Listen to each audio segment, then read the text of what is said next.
development of full artificial intelligence would spell the end of the human race. It's a flying object, and we don't know what it is. I would hope somebody is checking it out. It was a rocket or whatever, but incredibly fast, opposite direction. It was too fast to be an airplane. I'm glad the Pentagon is looking at this, because if it poses a threat, I want them on top of it. Well, the craft generates its own gravitational field. You said there's lights in the sky? The internet has become the command center for criminals and terrorists. 911, what's your emergency? I need help, please help me! Aliens won't let it happen. That's what we're instructed to say. Roswell, Area 51. Alien kept deep under the ground. 1, 0, 1, 1, 1, 0, 1, 1, 6, 3, 2, 9, 7. Doesn't have your best interest in mind. The government is self-serving. You're here for a reason. You're listening to Troubled Minds Radio.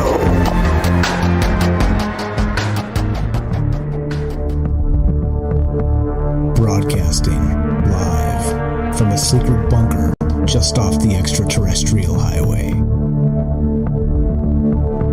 Somewhere in the desert sands outside of Las Vegas. From somewhere in space-time, loosely labeled Generation X on planet Earth.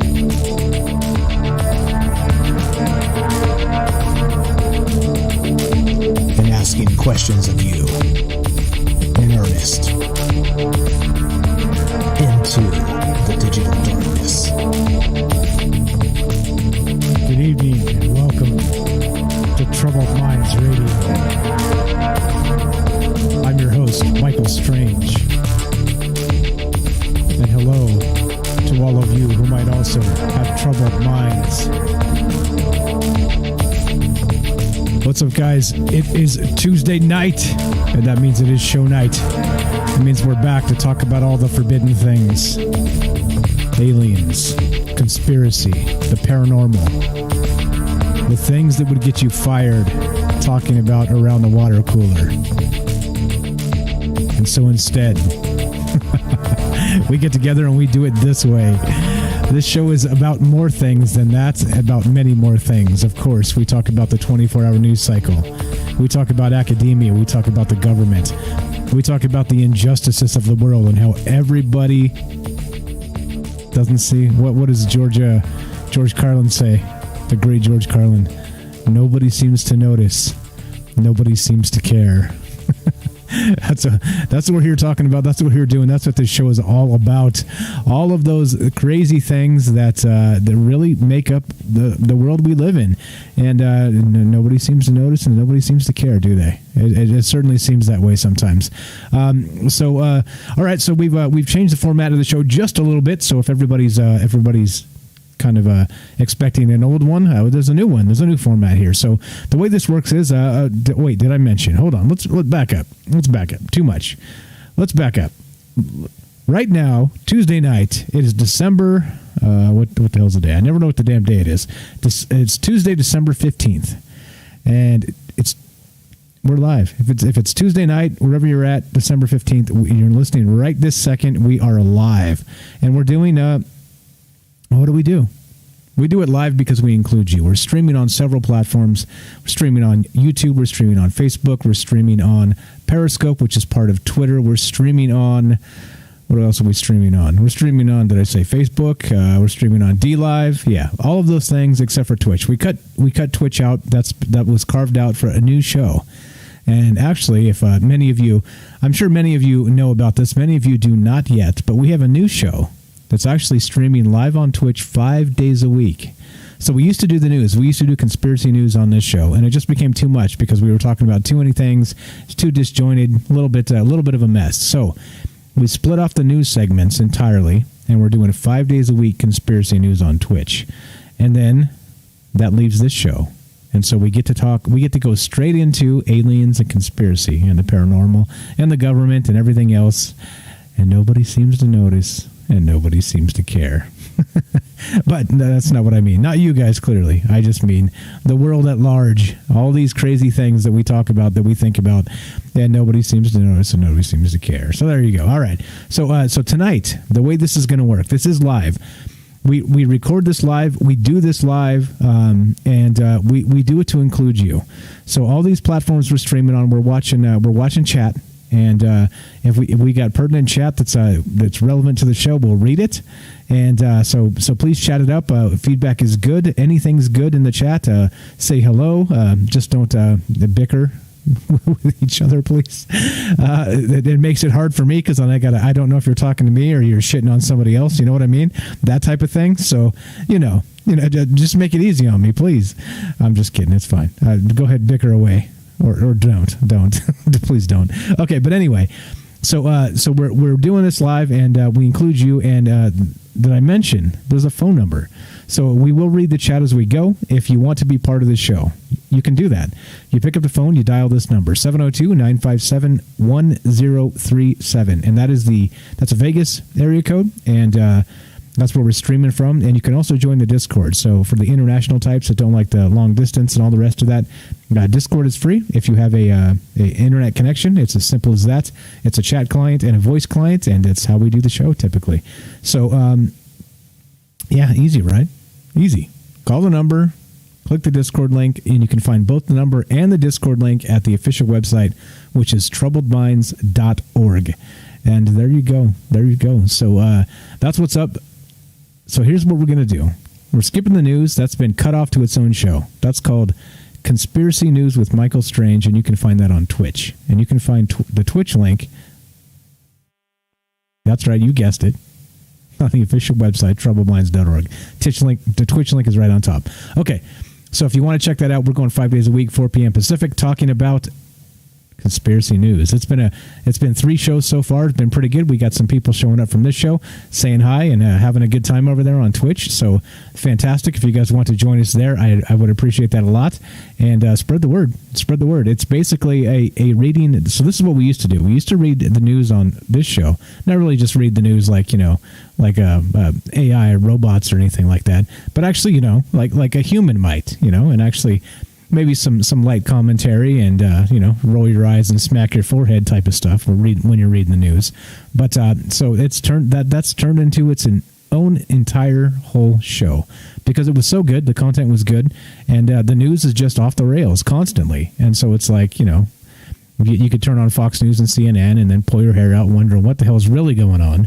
Or why don't you just come hang out with us on Twitch and contribute? Send me some links and we'll do whatever news you're interested in talking about, because I'm telling you, there's a lot of it out there. There's a lot of damn news out there. Anyway, so that's what we used to do. But now we're not going to do that. What we're going to do right now is we're going to do shout outs. So if you want to shout out, just put in the chat where you're listening from and we will shout you out. And then after that, we're going to get into the topic tonight, which of course falls into the categories aliens, conspiracy, the paranormal. We're talking about aliens tonight. Now, last show, we actually we had Ash on the show, and we were talking about the Galactic Federation. Now, if many of you have been paying attention, or if you haven't, that's okay. That's why you're here. We'll help you out and fill in some of the blanks. But this is not going away. Like usually when you get UFO news, right?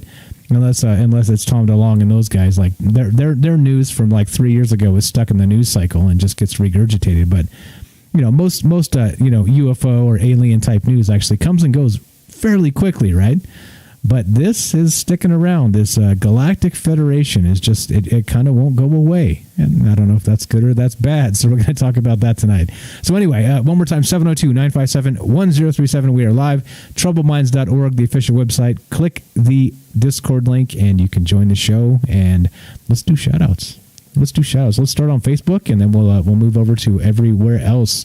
All right, let's see. We got Eric from Pittsburgh. How you doing, buddy? Eric gets first. How you doing tonight?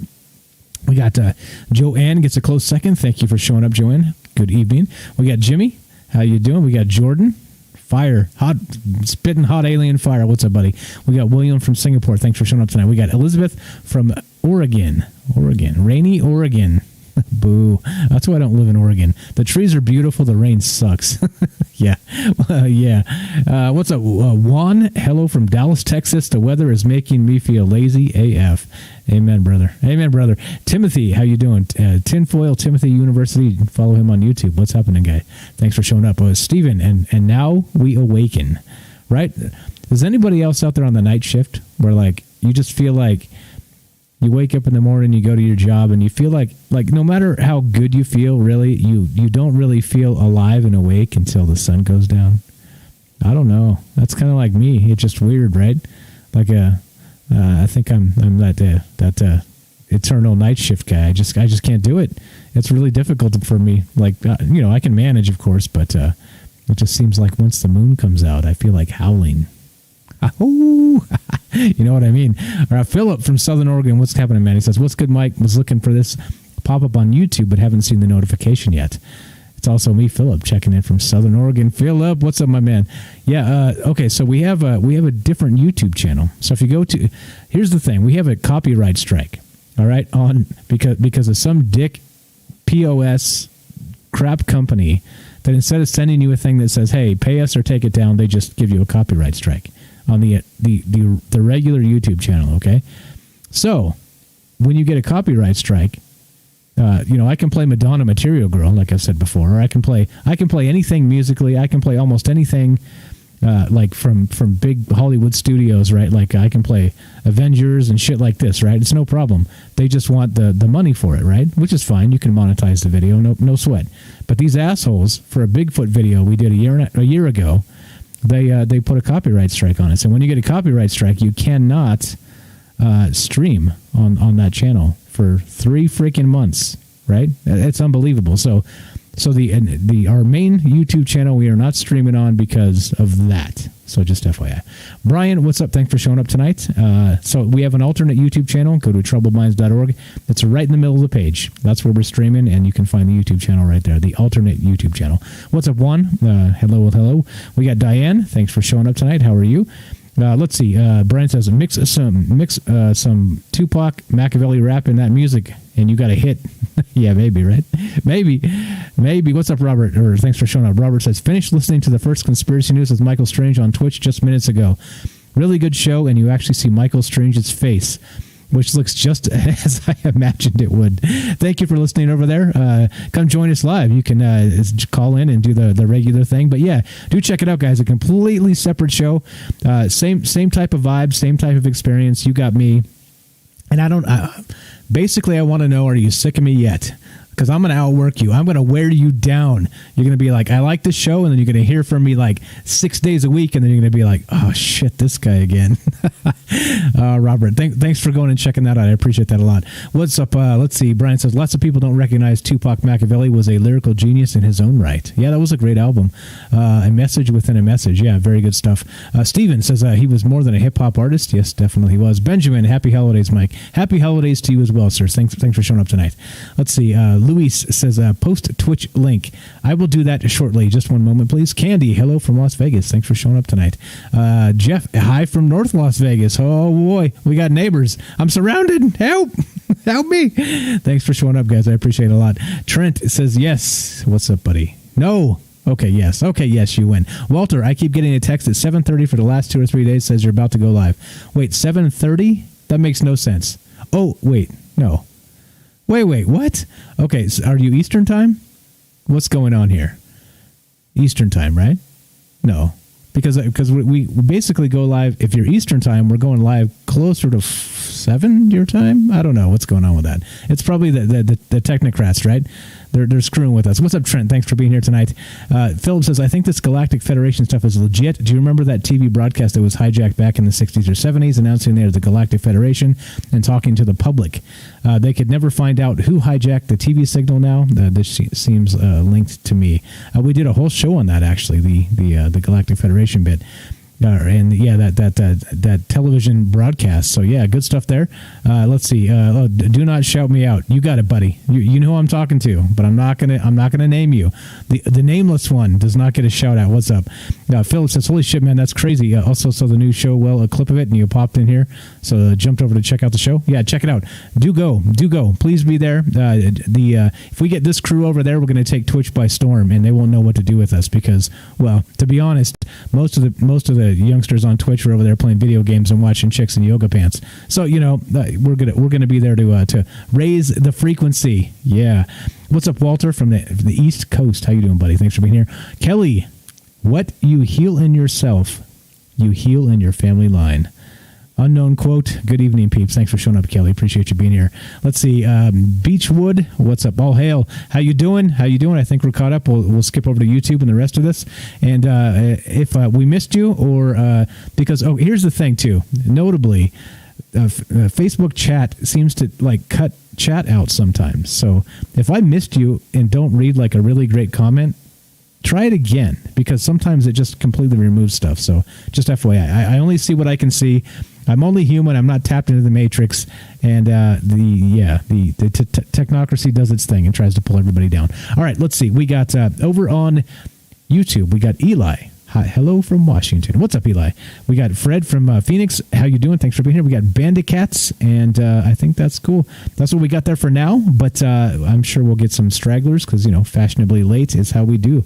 It's how we do it on this show. What's up, Eduardo says, is there a galactic government? That's a hell of a question. So since we don't have news, we can jump right into it. Okay, so now, last show we explored a little bit of all that, right? We talked about with Ash on the show, a little bit what the galactic the government might be. Part of this whole Galactic Federation bit was that they were talking about we're not ready for them to disclose themselves to us because, of course, we humans are like a low. Maybe crude or low consciousness beings or crude or whatever, right? Whatever we are, we're still apes flinging poo at each other down here, right? So we haven't figured out how to not kill each other yet, and so they're not interested in us, type of thing, right? So that was kind of the shtick. That's me paraphrasing in a very vulgar, crude way, but that's kind of what this was about, right? And so okay, so. This is all of this Galactic Federation stuff, just to sum it up, is from a book that's being written by an individual in Israel, and he worked for their rocketry department. Actually, I got information on that. We'll talk about that in a sec. We've actually got an interview with him. Okay, so since the last show, like I said, this is not leaving the news cycle. For some reason, it's just not going away, right? Which is a little bit weird to me because most things do. Most UFO things come and go super fast, and then they end up kind of just fading away, right? But this one is not. It continues to grab the news cycle. It continues to be talked about everywhere and all the time. All the mainstream outlets are talking about the Galactic Federation. Everybody all over YouTube, everybody all over Twitter, etc., so on, right? So it's weird. It's just a little bit bizarre. It's a little bit bizarre to me because what's different about this one? I think that's the question here. And should we be interested? Should we? Nobody seems to notice, and nobody seems to care. Yeah, right. Yeah, I don't know, or everybody's noticing, but nobody really cares about the implications. So, yeah, something to it. I'm not exactly sure what the hell's going on here with this. I don't have answers. I just have questions, just like you guys do. So let's get into some of this. And then we have so Jeremy Corbell actually interviewed the journalist. The journalist interviewed the guy that wrote the book and also worked in a secret capacity, like a top secret, a top secret clearance type guy that worked in the Israeli version of their NASA. Okay, so that's basically the rundown of this. So this guy's he's old. The guy that wrote the book and worked for the Israel NASA. He's I think it's like he's 79, 80 years old. He's something like that. He's old. No offense, old is fine. Like, it's fine. We all get there. Like, I'm not crapping on that. I'm just saying that he's right. He's finally retired, or actually, I don't think he's even retired yet. But he wrote this book, okay, and he's a big UFO enthusiast. And isn't that interesting when he's got top secret clearance and there's things he can't tell you, very much like our Lou Elizondo and Nick Pope in the UK. And, there's always these insiders that worked in the capacity of UFOs, and they still can't tell us shit, right? So he's one of those guys. But he believes in aliens and UFOs and then this Galactic Federation bit.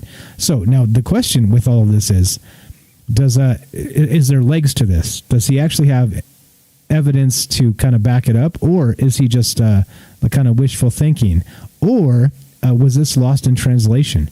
Right? Like there's a lot of things here where maybe the journalist that interviewed him initially, and then his article blew up, and then the whole world kind of picked it up. You know what I mean? Like, there's a lot of considerations here. Or shit, is there a Galactic Federation, right? Like, there's a ton of things as people that we have to kind of look at and gauge and think, and, this or the other or whatever. So, yeah, all of that is whatever it is. So that's what we're here to talk about. That's what the show's about, and there we go. Beechwood, what's up? Says, I went out to see the other show today. You got nothing on. They got nothing on you guys. They gave me a lesson, Darwin, and how Google is 100% credible. Wait, who? Went to some other show today. I see. Beechwood, all hail. How you doing? Massachusetts, how you doing? Gotcha. Yeah. No, look, I think that's the thing, right? Like, spread the word, guys. Like share this up. I'm telling you, like this, the deal is here. You guys know, this isn't about me lecturing anybody and telling you what to think or how to act or any of that shit. Like, let's talk about the implications of this. Is it real or is it not? And then you decide yourself. I don't really. I don't care. I don't care if you believe this stuff and I don't care if you don't. What I do care is that you engage your own brain and think about these things. That's the most important part, right? That's literally, to me, the most important thing. And you can't do it. Like I said, the water cooler, you get fired. You bring up aliens to your boss, later, you're owned, you're done, you're never coming back, right? Yeah. Okay, so anyway, so we're going to play some of this Jeremy Corbell. Everybody knows this guy. He did like the Skinwalker Ranch. He's like the filmmaker. He's in the UFO community. He's tight with George Knapp. They're boys, and he's on Coast to Coast from time to time, which is the radio station, Coast to Coast AM, everybody knows, and et cetera, so on, right? So, yeah, what it is, whatevs. I'm not particularly a fan of Mr. Corbell. I think he kind of suffers from the trying to sell you something all the time type of situation. And these guys, I think, what I think bothers me about him, just my perspective, of course, is that he seems like he's one of those UFO gatekeepers. Like, he goes on Twitter and he kind of like posts some like shitty stuff about, well, if you don't believe this, well, like he's one of these guys, It's just like, really? Like I just don't understand how everybody out there is a UFO expert, but nobody can go, well, here's your UFO. You know what I mean? That annoys me quite a lot. So anyway, whatever. Blah, blah, etc. So on. What's up, Brian? Says, I love it. I love it. Brian from KC. What's up, man? Okay. Lizzie, I see you there. Lizzie was on Twitch with us as well. Go check out Twitch, guys. Hold on. Actually, I'll link that. I said I was going to link that, right? Hold on. I'm going to link that. Please check us out. We got a show budding over there. We're going to take Twitch by storm. They have no idea what's going to hit them over there once we show up, They're going to be like, well, damn, this whole group is taking over Twitch. What do we do with all these girls in yoga pants? Like, we're going to have to do something with this. This is just not working anymore because everybody's going to be in our chat. Everybody's going to be listening to what we're talking about. All right, there is the Twitch channel. If you guys haven't joined it, please go check it out. Follow us over there. And you can also support us over there. There's a really great, cheap way to do it. Actually, free way to do it. If you already pay for Amazon Prime, you can pledge directly to the channel. Send me a couple bucks a month, and it doesn't charge you a penny extra than you already pay for Amazon Prime, which is pretty cool. So just FYI on that. Good stuff, and let's get going with this. Brian says, that kind of fits in the, like, God help them, those who help themselves. Yeah, exactly. I think there's something to that, right? Like, you got to be able to use your brain. And again, like, I don't know about aliens. I don't know. I'm not an expert here. Like, you would think, right? You would think if anybody was an expert, like, maybe I could be considered somewhere in that pack, because I've been talking about this shit for years now, literally years. And so it's I don't know, but I just don't like that title. I just don't like because that implies you're going to tell people what to think and how to think. I don't like that. I've never liked that. So yeah. Anyway, talk. Shut up, Michael Strange. Give us the aliens. All right, you want the aliens? You got the aliens. Jeremy Corbell interviewed this particular journalist. Hold on, let me pull up this information, and we'll do this real fast. Who is this guy? All right, so the individual that did let's see. Hold on. His name is Haim Eshed. Look at that. I'm from memory. That's the guy. All right, and there's a lot of information here about this individual, and we talked about it and we covered it last show. That was part 1 of the Galactic Federation, but this is not leaving the news cycle. So, as a result of that, I don't exactly, well, whatever. Here we are. Part 2. Anyway, so let's go to Jeremy Corbell. Yada, yada, I digress. Sidetracked in my brain. You know how it goes. Live show. Sometimes you sidetrack yourself. All right, so Jeremy Corbell had an interview with the journalist who interviewed Haim Eshed, which is the individual that worked for the Israeli Rocketry Department, their version of NASA, has security clearances, and says Galactic Federation is selling this book. All right, so here's the interview, Jeremy Corbell with the Israeli journalist that interviewed this other individual. Part 1, action. That's great. Yeah. So I basically have 10 questions for you. Sure. I just want to start off just by, if you can tell me your name and your occupation. Okay, my name is Ranan. Ranan is my first name. Shaked is the last name, Ranan Shaked. I'm a writer for Yediot Achronot Daily. The Yediot Achronot is the biggest daily in Israel. And I mostly do magazine articles and features for the Weekend magazine, and some other stuff as well. But that's my main thing. You recently did an article with Professor Haim Eshed, and your story broke the internet. I mean, it received global exposure. Excerpts of your story, have been featured on CNN, NBC, Fox News, Forbes magazine, Vice, and even TMZ. Were you surprised by the global reaction to your recent article? Yes, very much so. Usually articles that are published here don't get that much coverage from world media, unless they have to do with security issues or that sort of stuff. But usually you would get coverage from Israeli press and so forth, but you won't get that much world coverage. So that was quite a surprise. Yeah, and actually I didn't think it was going to get all that because although it was kind of interesting and thought-provoking, speaking to Professor Eshed, I don't know if what he was saying was such a mind-blowing thing. I mean you've heard about some of the phenomena before if you read some articles and were into ufology in any sort of way. So he's just I guess a leading figure and a major figure here and possibly worldwide. So when it comes from him, possibly it has some more impact. Okay, so this is the individual that interviewed Haim Eshed, the guy who wrote the book that's kind of selling this Galactic Federation bit, right? Trump was about to disclose, and the aliens don't want him to because we're just monkeys flinging poo at each other, right? We're not evolved enough to even handle aliens, and so exactly. So this is where this came from, right? So every story has a source, has a maybe not a source, maybe not a, let's say, a credible source, but every story has a beginning, wherever it came from, okay?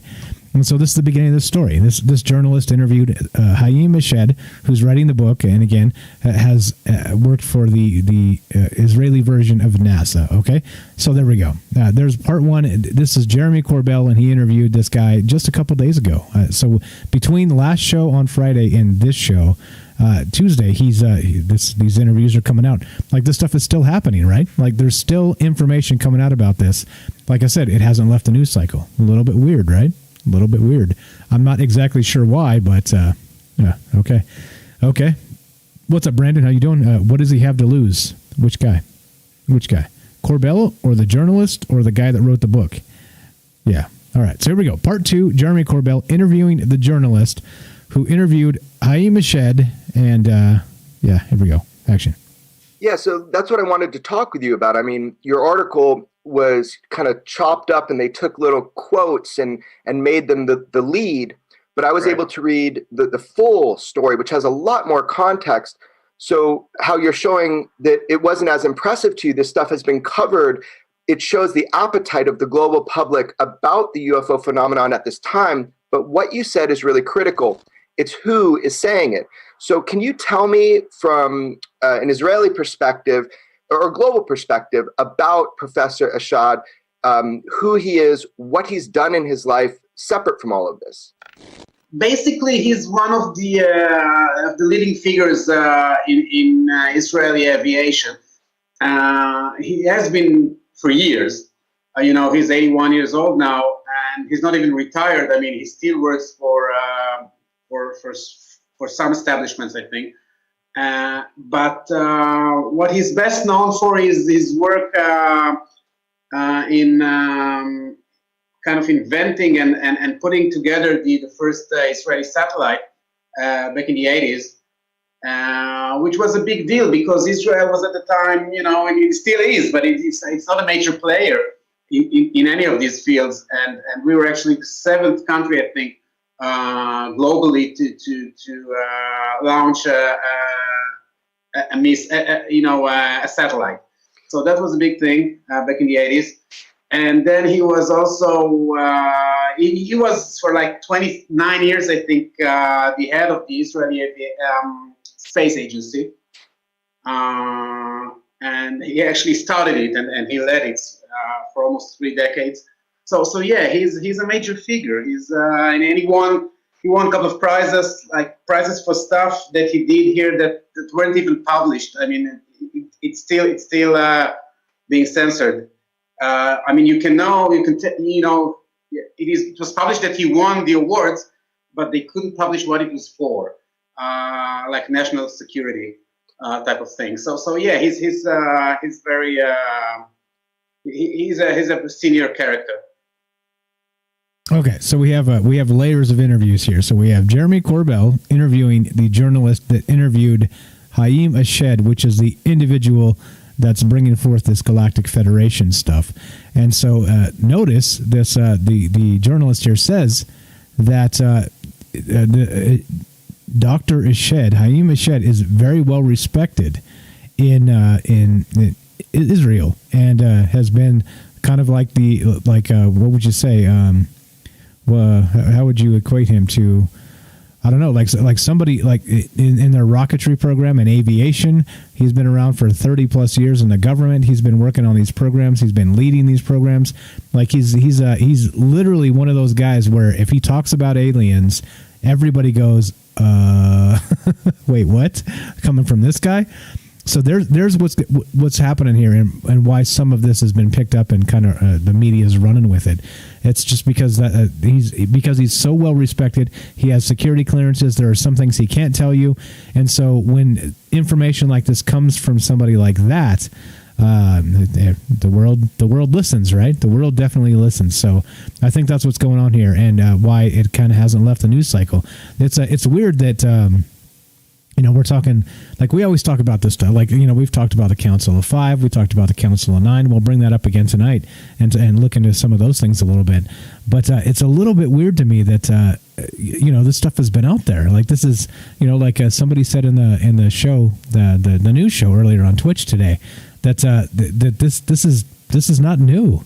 Like this information has been out there. This Galactic Federation, the Council of Aliens or whatever, and so it's really not I'm not sure. I guess maybe it hasn't come from a source that's credible. Is that why? I don't know. Again, I'm just trying to figure this out, just like you guys are. I want to hear from you though. So what do you think about this? Given so if you listen to the last show, either live or on an archive, we talked a lot about it. Ash was here. We were talking about the remote viewing and how maybe some of this corroborates what Courtney Brown and the Farsight Institute were coming up with. But what do you think? I want to know what you think. If you want to be on the show, it's really easy. Give us a call. Dial the number 702-957-1037. That's 702-957-1037. You can click the Discord link, and you can find both the phone number and the Discord at troubledminds.org. That's the official website. So, get in here. I want to hear from you. I want to know what you guys... we don't have Ash tonight. He was moving. I think he's actually moving from... the taxes are too high on Mars, and so I think he's moving out to Jupiter. So, yeah. So maybe next time we'll get Ash on, and he'll be broadcasting from the cloudy Jupiter, the Jovian system. Okay. So that's what's up with Ash. But okay. So we don't have him, but I want to hear from you. What do you guys think? 702-957-1037. Do you think this is credible? Do you think this is a bunch of BS? Do you think this is just more media garbage? Or do you think this is legitimate? Like, think that maybe Donald Trump does know, maybe the Galactic Council of Aliens, the Galactic Federation, is not allowing us in, kind of like a Star Trek type of situation, because we haven't figured out warp drive by ourselves yet, kind of like the plot of that Star Trek movie. I mean... This is the type of stuff, right? This is the type of stuff we talk about. This is the type of stuff we think about. So just, I want to hear from you. Let me know. If you join the Discord, just type in the chat that you're in the, jump in the caller queue, and then let me know. We'll bring you on the show and hear from you. But yeah, that's the thing. I just want to know. What do you guys think? What's up, Joe? There you go. Joe from Florida. How you doing, my man? How are you tonight? Thanks for showing up. I think I get it. Brandon said, what does he have to lose? And I think you're talking about the guy that wrote the book, right? Because he's 81 years old now. And he's like kind of retirement age, and it's not really a deathbed confession, but I think that makes a little more sense now. So he said, I guess one of his statements as well, the Raim Eshed guy said that if he made these statements 5 years ago, he would probably be in jail. I think that's part of what the big to do is here. So, but again, right? So is that like an actual statement, or is that something that was lost in translation? I don't know. Something seems weird here. What's up, Rajesh from Canada? Thanks for showing up tonight. Thanks for being here, talking about the Galactic Federation. Yeah, part two. This is the story that won't go away. Brian says the human race is still going through their incubation process, infancy, premature compared to us. And yeah, that could be right. That could exactly be that. Maybe that's what's happening here. Yeah, totally. Or totally not. Or totally not. I don't know. Like I said, if I knew, I'd just read the answers. The show would be over, and that would be that. Okay, so let's go to part 3. We're listening to Jeremy Corbell interview the journalist who interviewed Raim Eshed and broke this story regarding the Galactic Federation. So here we go. Part 3, Jeremy Corbell, action. Yeah, so I've got 5 bullet points of his career that are public, and he's a retired brigadier general in the Israeli forces, former director of the space programs, as you mentioned, for the Israeli Ministry of Defense for 30 years. He was an officer in the Israeli military intelligence, and he served in a very secret unit, Unit 81, serving the defense forces. Throughout his career, as you mentioned, he received the Israel Defense Prize 3 times. Right. The nature of which is classified, why he won that prize, right. And a couple other things. I mean, he's also a professor at the Asher Space Research Institute, holds a bachelor's degree in electronics and engineering, a master's degree, a doctorate in aeronautical engineering. He's been described in your media as the father of the Israeli satellite program. So by all means, this gentleman is credible when it comes to space and space aviation. So did you find him credible as a human being sitting in that room with him or interviewing him? Did you find him credible? Yeah, very much so. He, as I was mentioning, he's not very young, but he's very, he's totally there. He's very well educated about everything he speaks about. I mean, as far as I can tell. And he's very energetic. sometimes he would want to, he would jump from one point to another just because he wanted to say so much about so many things. But other than that, he's very much, he was there. He was an excellent interviewee.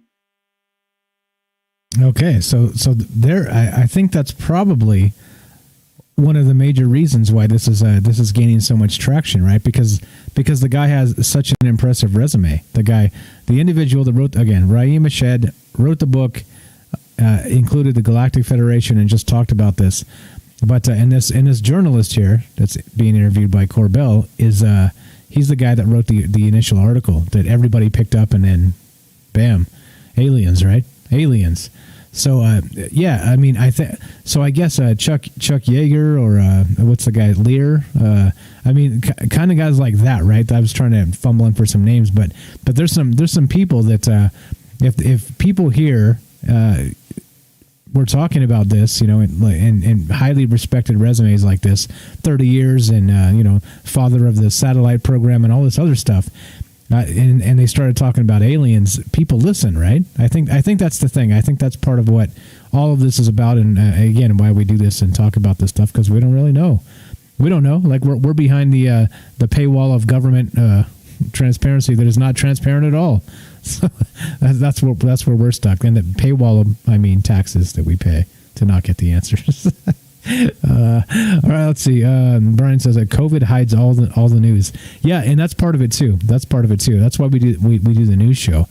Go check out that news show, man. I think you'll like it. We talk. There's a little bit of COVID stuff in there just because it's important and critical to know from the way that the media doesn't cover it. But yeah, there's a ton of stuff. There's a ton of stuff that just gets washed out entirely but not just COVID. If it wasn't COVID, it would be something else.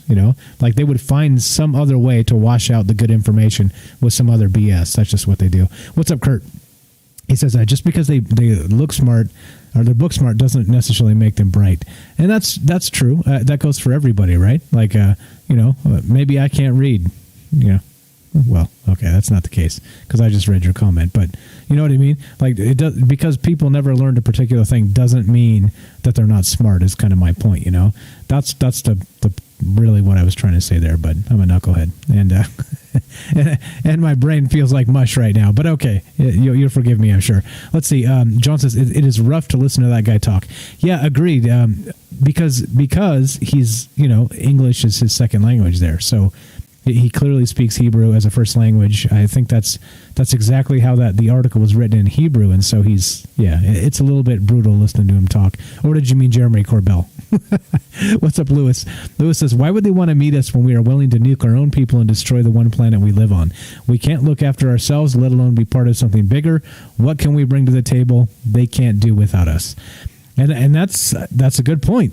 That's a good point. So maybe, right? But then there's also, it's been said that this is a thing as well, right? And I don't know if the truthfulness to this, because again, this is not the answer show, this is the question show. But it's been said that we have consciousness that they do not have anymore. So for instance, what I mean by that is, let's say we're talking a Galactic Federation and we're talking about gray aliens, right? The grays. Let's just say that because that's the one that most everybody's familiar with. There's other types, apparently, supposedly, reportedly, etc. But let's just go with the grays, right? The Travis Walton, Fire in the Sky, Abduction, grays. All right? Now, these guys, they come here and they're supposedly doing experiments on us. They're mutilating cattle, from what we know. They're possibly not just mutilating cattle, they're abducting people. And, again, if Travis Walton is to be believed, they're doing experiments on them up in space or in a flying saucer ship or whatever's going on with all that. So there's some weird stuff with that, right? But it's been said that they're actually doing experiments on us because we have the ability to elevate our consciousness, all right? Or we're like multidimensional beings that's and it makes a little bit of sense that we're kind of barbarians, right? Like we're kind of in that phase of humanity where we end up we're okay. We're working towards that transhumanism thing, right? We're going to have like the chips in our brains and bionic limbs, and you know what I mean. So like we're going to become less and less human as time progresses. And so imagine like a civilization that's 1,000 life cycles ahead of us, 1,000 generations, and so they would be more mechanical, right? They would be more like the Borg. They would be more maybe possibly living forever. They would be, maybe they found a way to trans-alien, instead of transhumanism, the trans-alienism to make themselves into some kind of hybrid being that somehow lost touch with its initial consciousness, right? It whatever caused it to become what it was, it lost. And so it's here exploring people and so that's kind of my point. It's been said that that's a thing, so that they have an interest in us because we have something they don't have. And because we're not all hybrids yet. We're not robots. We're not into that transhumanism thing just yet. Though, give it a little bit of time, maybe another generation or two. And it's going to be frightening. But like I kind of make the point that we're gonna roll into the garage like a car and they're gonna replace our alternator, but it's gonna be our kidneys instead, like, my kidneys are failing, I gotta go into the shop and get new ones, and they grow you some new ones and just slap those bad boys in, and like a outpatient procedure, like you don't even do shit. You don't even do shit. You just roll up and they just like blam blam and hook you up and it's done. What's up, James says common sense is not common. Yeah. Amen, brother. Amen to that. Kurt says, I'm talking fallen. No people are manipulated by alien theories, so they play into it. It goes deeper, but that's the surface of the argument. And I agree. And there's multiple layers to this as well. Agreed, 100%. That we need to be able to think about this and talk about this. Let's see. Kurt says, Jews don't believe in Yahshua Messiah, so they have no protection from God from fallen. Okay. I don't know anything about that. As you guys know about me, I am a what am I? I'm a non-religious spiritualist, I guess. I don't know. If you want to make labels, I don't know. I don't even know. I don't have a good label. There's no good label for me. I'm just Michael Strange. And I hate labels, by the way. I think labeling people is terrible because everybody's an individual. So anyway, but I mean, yeah, okay. So I got you. I got what you're saying, but I can't confirm or deny that. How about that? Let's see. Brian says Neil Armstrong Buzz Aldrin. Was that a joke? What's up, Penny? Thanks for showing up tonight. Everybody follow the Curious Bunny on YouTube. Game Vets, how you doing? Dan, truck driver friend out there on the road. Thanks for listening. Thanks for showing up, guys. Penny from the UK, United Kingdom. We got people that listen the world over, guys. The world over. In places where you have to whisper if you talk about things like this because they may kick your door in and drag you out and take you to wherever they can take you. You know what I'm saying? What's up, Tamron? Speaking of the world over in places you have to whisper, Tamron from South Africa. Thanks for showing up tonight. What's up? Yeah, Kurt says, that's fine. Just debating is all. No, you're good. You're good.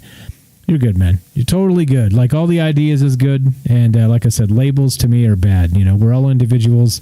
And once you start labeling people, I think you end up with bad labels. Because think about it, right? Like, think about how intricate you are. You know what I mean? Like, you believe this core set of things, but then as a result of all of that, it's complicated, So like to label you in like even a sentence is just so grotesque. It's so demeaning to people, in my opinion, But look what we do. We constantly label people. You're a right winger. You're a liberal. You're a this. You're a that. You're a woo woo new age spiritualist. You're this. You're that. You're the other thing. It's just not good. It is not good. It's not good. Labels are not good. Yeah. So anyway, you know what I mean. I digress. This is a talk show after all, so you guys will give me a little bit of rope to hang myself, figuratively. But okay. All right. We got a phone call coming in, so let's do this. We're talking about the Galactic Federation tonight. This is part 2. This is the story that will not go away. All right. The story just will not end. It continues. We're listening to an interview by Jeremy Corbell, the filmmaker, that's interviewing the journalist that interviewed Haim Eshed, who's the guy that started this whole this whole to-do, the Galactic Federation bit. So there we go. All right, we're taking this phone call because we got a phone call coming in, and I know exactly who this is. Joe from Florida, you're on Trouble Minds with Mike. How you doing tonight, my man? I'm okay. Is anybody else going to call in to bail you out? Come on. Exactly. Thank you, my brother. Thank you. I appreciate that a lot. Let me sip a little bit of beer. So, among other things, I believe in, ETs and all that, but more immediately, a PSYOP. I just think it's kind of a PSYOP. What else did we have earlier this year that didn't really get noticed, but got pushed? The gimbal. That gimbal UFO that the Navy saw. Yeah, the whole to the stars bit. About that? Yeah. Yeah, so, how many months ago was that? 3 years ago.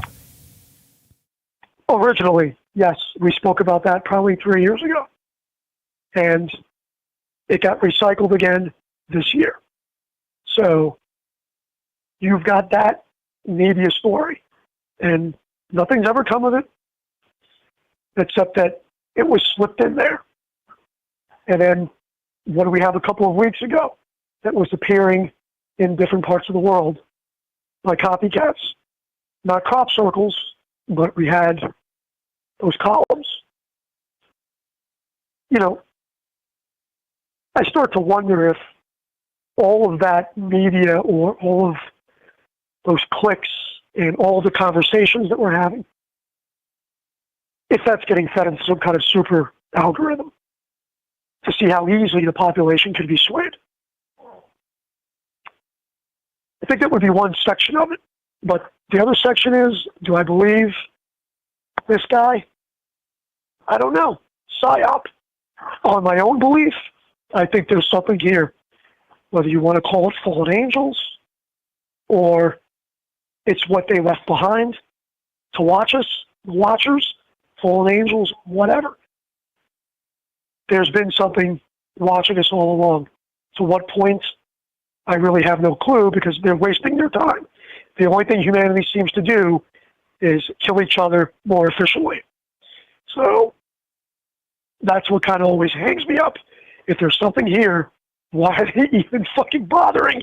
Because, this reality show, this Truman Show, has really have gotten boring by now. Yeah, I think that's the weird part, right? So let's go binary on this and just say, there's absolutely no aliens here whatsoever. And it's the most boring world you could ever think of, right? It's the most terrifying thing. I think, was it Carl Sagan that said that it's what's more terrifying, that they're here or that we're alone, take it in that binary aspect. So let's say they're not here and we're all by ourselves and we have no freaking clue anything about it, right? But then take it on the other end, and it's exciting, it's intoxicating, it's one of those things that people think about, when the navel gazing, you're out there staring at the stars, holding hands with somebody close, and you can't help but think how big this universe is, like those things are real. But then, like you said, we can't trust the media, we can't trust the government, it's frustrating, is it not? Well, and the fact, in my opinion, I guess it's all strictly opinion, but the fact that we can't trust them should automatically tell you that there's something there, because why would they bother? In other words, all of these things are being put out, but you don't see mass hysteria. Now, we see mass hysteria over a virus. We see mass hysteria over our elections. But when it comes to UFOs, us OGs here that want to get to the aliens, we're all kind of like, there's really not a lot of news that is really that new. So none of us are getting super excited here listening. Yeah, right. Everybody has their opinion. We're not freaking out. So what purpose would that news serve to sensationalize anything when we're still calm about it? All of us listening here, if something landed, I don't think we would totally freak out, but we'd probably all be like, I told you so. I fucking told you so. That's what we would all be saying. I told you so. You know, I need a shirt that says that. But the rest of the media, it serves them no purpose to do that. Any disinformation, to me, just tells me that the more they do it, the more they're proving that there's something else going on. The other thing, though, that strikes me as curious is if they're here looking for emotion. I don't know if there's anybody else that wants to call in or not. I'm not reading the comments, love me or hate me, whatever. If I bring something to the conversation, I hope it helps out. But I'm trying to think to myself, if something was left behind, whether it was a machine or some kind of a simple monoton robot that would see through whatever's creator's eyes and keep an eye on us. If they're supposedly looking for emotion or hybrids, how would they know in the first place what an emotion is? Because I know if I was just a robot and I'm looking at these idiots acting the way they're acting, like Spock would say, they're acting absolutely illogical. Why would I want that? Suffice it to say, if I was here watching this world for thousands of years, wouldn't have I found the answer that I was looking for if I've been cutting you open since the beginning? Yeah. Or again, right? There's the whole thing, like maybe they've been here since the beginning and they've brought us to this point. They've been doing the genetic modifications and they turned us from, lizards to this, to that, to the other thing. And here we are, monkeys flinging poo at each other. I mean, yeah, maybe they're trying to usher in the next step with genetic modifications. I mean, like there's literally it's unbelievable how many angles there are regarding all of these things. And then even though there's all these, like I said, intoxicating angles, you also have to consider it's all a bunch of horse shit. Right? You know what I mean? Right? Come on. Like you got to be able to consider that. That's the case, right? A big steaming pile. Yeah. Well, but I equate it. I am not good with that.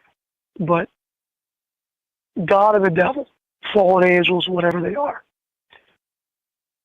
if they've fallen, they still have the knowledge. And if the universe is math, then it would seem to me that whatever created us might actually be an accountant, literally that sterile, without emotion or without anything. But like you said, could just be a steaming pile of horse shit. Yeah. But again, right? So not even that, right? Let's say that there's something out there, all right? The governments know. However, the things the public knows about it is solely misinformation, disinformation, like a psyop, like you said when you first called in there. Like imagine, like they've controlled the media for a very long time, right? We know that if you put something up on the internet now, they can take it down. Like things disappear from the internet. Like Kelly with his big book of photographs, right? That he's got that you can't even find on the internet anymore. Like these are the types of things I'm saying. So it's not like we can just go, oh well, this is what we know because we found the information on the internet. Well, it's curious that the things we know we're allowed to know, and that scares me a little bit because, well, it could be a bunch of steaming pile, right? Back to that. I don't know. Is it really though? Because here's the thing. These UFO legends have been going on since recorded history. I mean, it's drawn on a cave wall. I mean, it's freaking drawn on cave walls. So you telling me that there was, CNN back in the time of cavemen? Did they even have that intelligence? God forbid, no.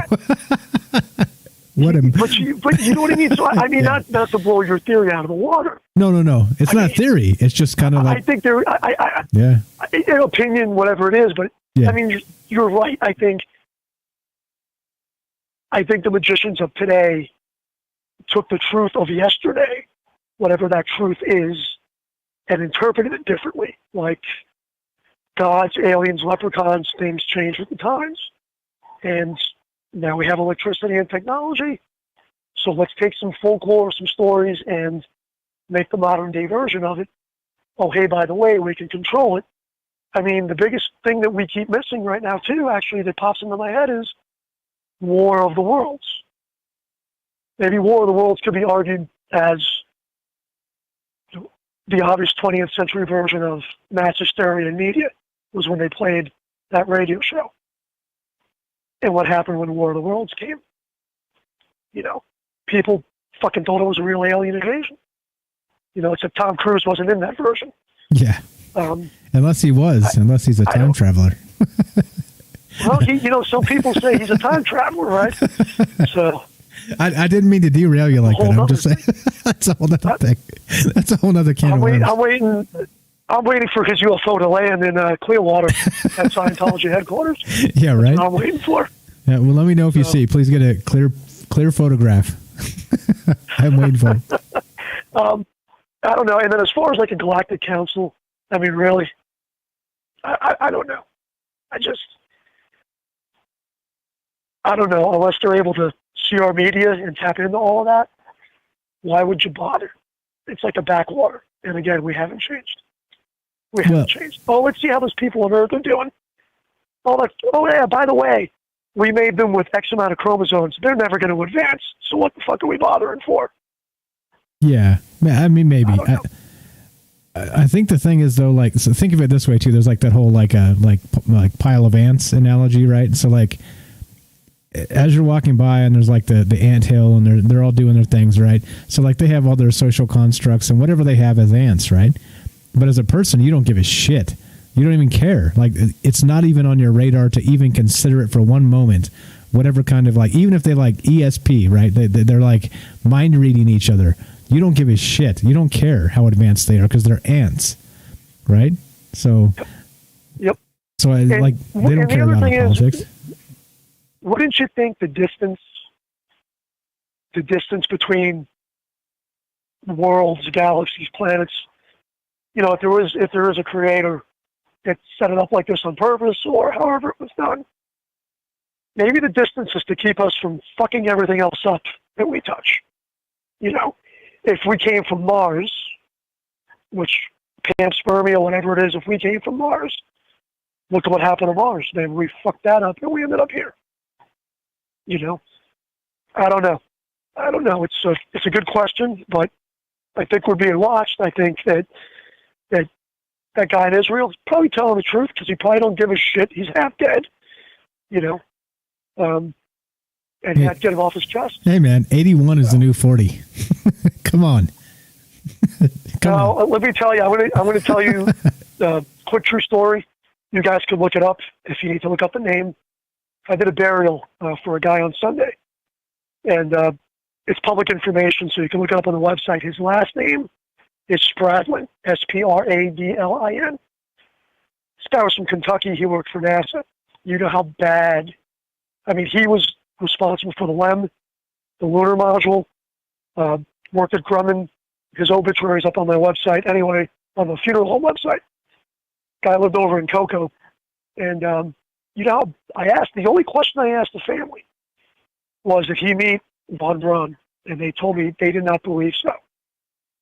But you know how badly I wanted to ask him the other questions? But I couldn't because it's weird. I just couldn't. Because it's weird and unprofessional to be like, so by the way. Yeah. Yeah. Yeah. Yep. Oh, yeah. What's up? Thumbs up. All right, guys. Okay, Joe from Florida, you're amazing. I mean, if you got other stuff, I'll stay on a few more minutes. If somebody else wants to call in, yeah, hang on one sec. Hang on one sec. I'm going to do just a couple quick shout outs. Let's catch us up, and then let's talk about Corbell and this interview real quick, and then as long as you want to stay, man, you're always welcome. Quick shout outs here. We got let's see. Game Vet 02 Iyer said, "What's up? Many subject answered. Thank you for the thumbs up. I appreciate that. We got the thumbs up crew. Penny from the UK always brings the thumbs up crew. Thanks, guys. Let's see. What else do we got? We got who else? Who did I miss? My turn. How you doing, Kate? Hi, Penny. Hi, all. Up for work soon. Nice. That's what's going on over there. Brian on Facebook says, remember, whatever created us took the time out to do so. That meant whatever cared enough and loves us enough to do that. Love is the answer. Love is the key. Purple heart. And yeah, I mean, I think, again, like I hope you can tell from the vibe, like that's exactly the vibe of the show, right? I mean, we all kind of agree that we just need to be better to each other in general. But that's not up to us. Like there's like a, you can do it one person at a time, but there's a social, governmental, media complex that's literally doing the exact fuck opposite of that, So that's, again, part of the show, why we do it this way, why we talk to folks like Joe. Okay, so Joe, let me ask you, we got you on the phone here.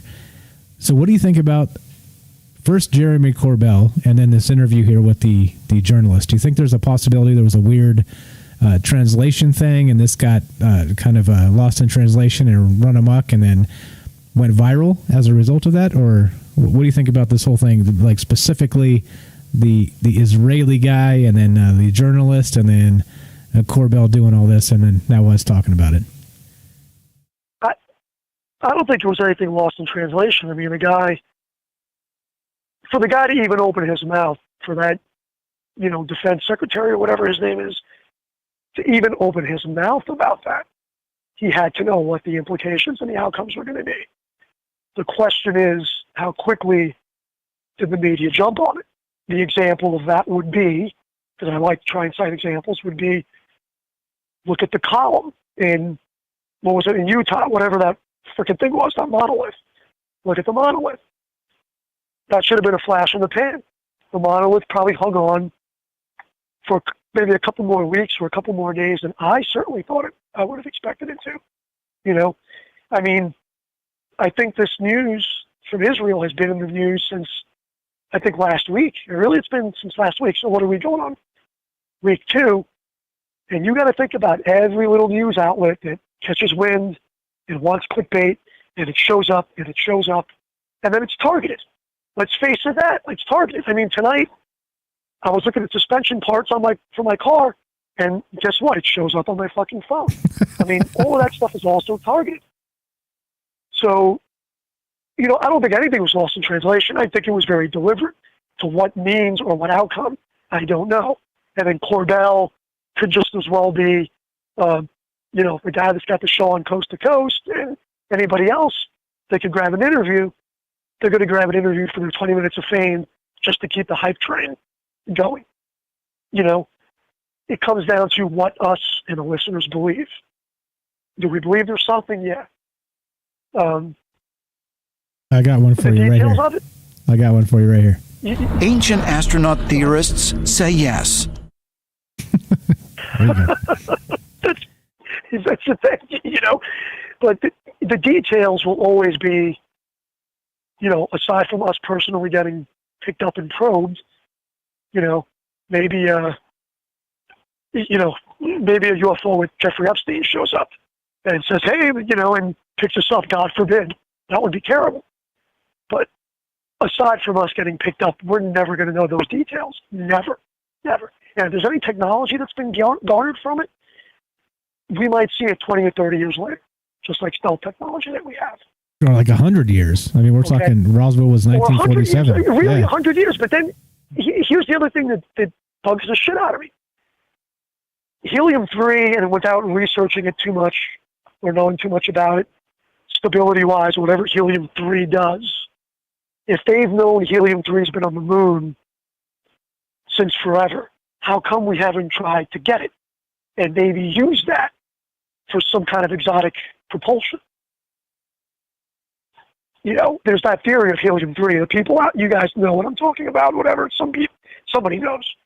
But helium-3 supposedly on the moon, supposedly mined on the moon. I don't know. But if there is, how come we're not there trying to get that material? we just fucking landed on an asteroid, and we're going to bring back a bunch of rocks from an asteroid. You know, hopefully we don't need Bruce Willis to deflect the asteroid, but that's what's coming. So we could land on an asteroid, but we're just now starting to go back to the moon, and not even us. Our competition is. Exactly, not even us. The people that are putting Muslims in concentration camps. Those people. Yeah. You know. Yeah. And nobody seems to notice, and nobody seems to care. Nobody seems to notice unless they've had the technology. You know, I was looking at an old. It was an old George Laurie thing, and I thought it was recent, but it was apparently from years ago. I forget the guy's name. I think it was John Lear. It was Lear. John Lear, yeah. And he was talking about the moon and the craters, and he was mentioning, you know, ATS. So I went to that site, and those threads were old, like from 2004, 2005. But, you know, they were talking about the bases on the moon and all those things. And, you know, again, like you said, steaming pile of shit, or it could go in any different direction. Were we there? Was there an Apollo 20 or whatever that mission was that went behind the moon?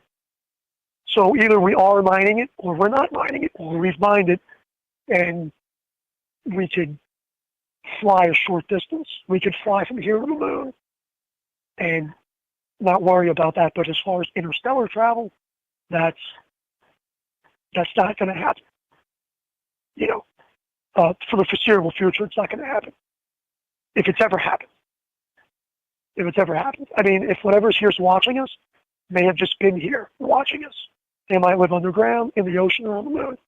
And they may not even have the capability to go to some other planet. They might just have the capability to go local, in our local solar system. Yeah, that wouldn't surprise me if we're talking secret space programs that we're able to zip around the solar system, you know, secretly. Because there's a ton of shit up there. All the lights in the sky might be us, you know, or maybe like a major portion of them. But yeah, exactly. Like going to Alpha Centauri and shit like that. No frickin' way. I just don't think we're close to that. Not a chance. No, not without bending. Not without bending space and time. If you're off the planet, I mean, not even CERN. I mean, if CERN does that, black hole, whatever. You want to talk about CERN? I haven't investigated that much or looked into it, but whatever they're doing there, even if they do it, I don't think they'd have enough power to maintain whatever Stargate bullshit thing they need to do. I just don't know. Not to mention what seems likely is Obama, that asteroid that we saw that came through, okay? We saw that. Okay, big deal, all right, whatever. We saw that. It came in and it left the solar system. And all these theories came out about it. But here's the thing. In all of the years that we've had astronomy, have we really noticed anything else to do that? Yeah, actually. If people were yeah. Well, I don't. So go ahead and tell me, because if people were traveling here, I think we would see objects far off in the distance. Yeah, there's some. I mean, if you go back into antiquity, right? Even like Christopher Columbus, right? He had like journals where they saw this weird shit coming out of the water, flying in the sky. I mean, they saw these things. Like there's that there's some battle over someplace in Europe, like in the 1700s, where they saw. Yeah, you know what I mean? Exactly. Like, I know those. Yeah. That was put on a wood relief, and Columbus saw the shit. But what I'm getting at is in a telescope, looking out into deep space. Right. Oh, right. The only signals we see in deep space, we know Voyager 1 and Voyager 2 are out there past the heliosphere, whatever the hell it is. Okay? So we still get signals from that. We have the WOW signal that was picked up in Arecibo, which could have been ours. But we've spotted Oumuamua. We've spotted that space object, whatever that is. But we have not spotted anything else that's come in and left deliberately. Nobody's seen it, not even amateur astronomers. There are amateur astronomers that have seen things on the moon, which would be considered a short distance. But there's nobody that's looking into a deep space field saying, oh, fuck, here's a fleet of ships, and it's fucking obvious. Exactly. Like, oh, shit, we got 45 minutes, and shit's about to get really bad. Yeah, well, so, when I look at a probability or statistics probability, Oumuamua was a one-off, like the WOW signal could be a one-off. Okay. And you can look at that two ways. You could say it's just a space rock, or that's God. That's God. That's probability. So probability would tell you that you could flip a coin and it's going to land heads or tails 50% of the time. But there's a chance that that coin might land standing up. And that would make, that's God. That's God playing, gambling. Yeah. Playing dice with you or gambling. Like screwing and with if you, God's love, hey, that's fine. That's God trolling, man. That's what that is. It ain't right. It just ain't right. Well, there's a book called God's Debris, and I read it a while ago, and it was written, the guy that does the comic strip for Dilbert, he wrote a book called God's Debris, and it was like a thought experiment. And that's kind of what he said. He's like, if you were God and you were bored, maybe you try to kill yourself, and that's the universe. That's God's debris out in the universe. And it's slowly coalescing, or it's still expanding. But the fact that these things happen, is it by chance or not? That's the biggest question. Are we here by chance or not? I would say that we're here. It's not by chance. We're here deliberate. Because for me personally, that brings me faith. That brings me faith. People might die and do this and do that, and we see terrible things. But for me to get up the next day, I have to say somebody took the time to do this, and it's our choice to make it terrible or not. And I might be the most negative son of a bitch and make a joke if I was drowning in a boat, but I still want to see the best for my friends and the people that I live with. That gets into the whole, it's a whole other spiritual thing. And that's it. Happenstance and chances. I don't know. I'm off track, but you're whatever. Good. Amen, brother. You see how hard it is, right? You just, you kind of just go, and then you end up in weird places, and you're like, how the F did I get here? Well, let me explain. You got here by calling me, and then we started talking about crazy shit nobody talks about, and that's how we got here. And I appreciate it a lot, man. Thank you for the call tonight. No, it's all right, man. I'll let you guys go. Hopefully somebody else calls in. And just be safe. Merry Christmas, Happy Hanukkah, Kwanzaa, politically correct holidays, whatever. Hopefully nobody gets offended. Just have a good time. Be with family or friends if you got them. There you go. And make it maybe good. I'll talk to you. I probably won't talk to you Friday because I gotta cover for another funeral home because we've got a shortage of funeral directors, and I'm about to quit. And I fucking want to quit. But anyway, that's about it. So okay, I'll talk to you guys later. Good frequencies, vibrations. God bless you and the family. Thank you for calling, my man. Good night. Take care. There you go. Joe from Florida. Simple as that. Simple as that. If you want to be part of the show, dial that number, 702-957-1037. It's simple to call, and just tell us your thoughts. You listen to Joe there, and you see where we start and you see where we end. It's all over the place. That's what the show's about, right? Like, you kind of let your mind wander. And we're not allowed anymore, right? Like, I think that's part of it. That's part of why we do it. Part of why we do it live. Part of why we want to include you. It's because we're not allowed. Like, it's against the rules anymore to just allow your mind to wander, to go places where other people do not allow you to. Like I said, you talk about this stuff at the water cooler, you might get fired. The boss doesn't want to hear this shit. Your coworker who's trying to undermine you and steal your job because they're a terrible person is, doesn't give a shit. It's just, like, we're stuck in these human forms that is unfortunate that we're wanting human things, and instead, there's so much greater things to talk about and think about. But yeah, anyway, so great call, Joe. Kurt says, I love the talk. Joe is great. Agreed. A lot of fans in chat there, Joe. A lot of fans in chat, my man. Everybody's loving Joe's calling. I appreciate it too. It does take a little pressure off me, but I'm used to the pressure. I was a year ago, so it's been a year since Frank bounced. So last December, I was freaking out because I didn't know how to do a show myself. Now I'm so sedate, just sipping a beer. I don't give a shit. I just don't give a shit. So you just do it, right? You just do it. Whatevs. But yeah, it does help. So if anybody wants to help, and not just help, it's more important that you kind of get it off your chest, whatever you're thinking, whatever you want to spread the word, whatever you want somebody else to hear. Because like I said, you never know who's listening. Let's go do a podcast. We have thousands of people listening all over the world, including China, which is bizarre, but the analytics tell me so. So, yeah. 702-957-1037. If I sound like I'm on Quaaludes tonight, I'm not. I'm just a little bit tired. So you guys can forgive me for that. I was up at like 3 in the morning, didn't get my nap, so I'm a little bit grumpy and tired, but it's okay.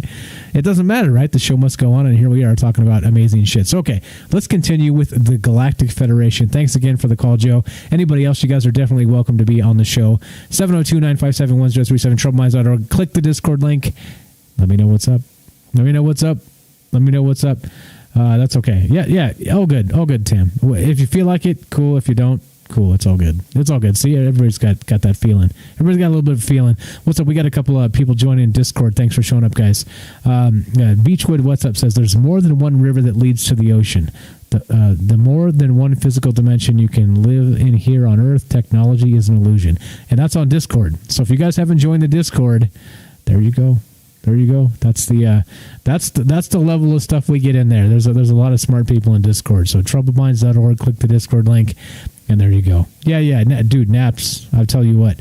Even an hour here or there, I tell you what, it's definitely amazing. Okay, so, all right, so let's snap out of it. Let's snap out of this. All right. Let's go back to Jeremy Corbell in this interview. And what the hell is actually going on here? Thanks again for the call, Joe. You're amazing. Let's hear part 4. Jeremy Corbell, that UFO filmmaker guy with the sexy millennial beard, that guy, he's interviewing the journalist that interviewed Haim Eshed, and he's the Galactic Federation guy in Israel. So here we go, part 4 action. Did you know what he was going to talk about? Did you know he was going to talk about UFOs and aliens before you went in to interview this exceptional individual? I kind of did.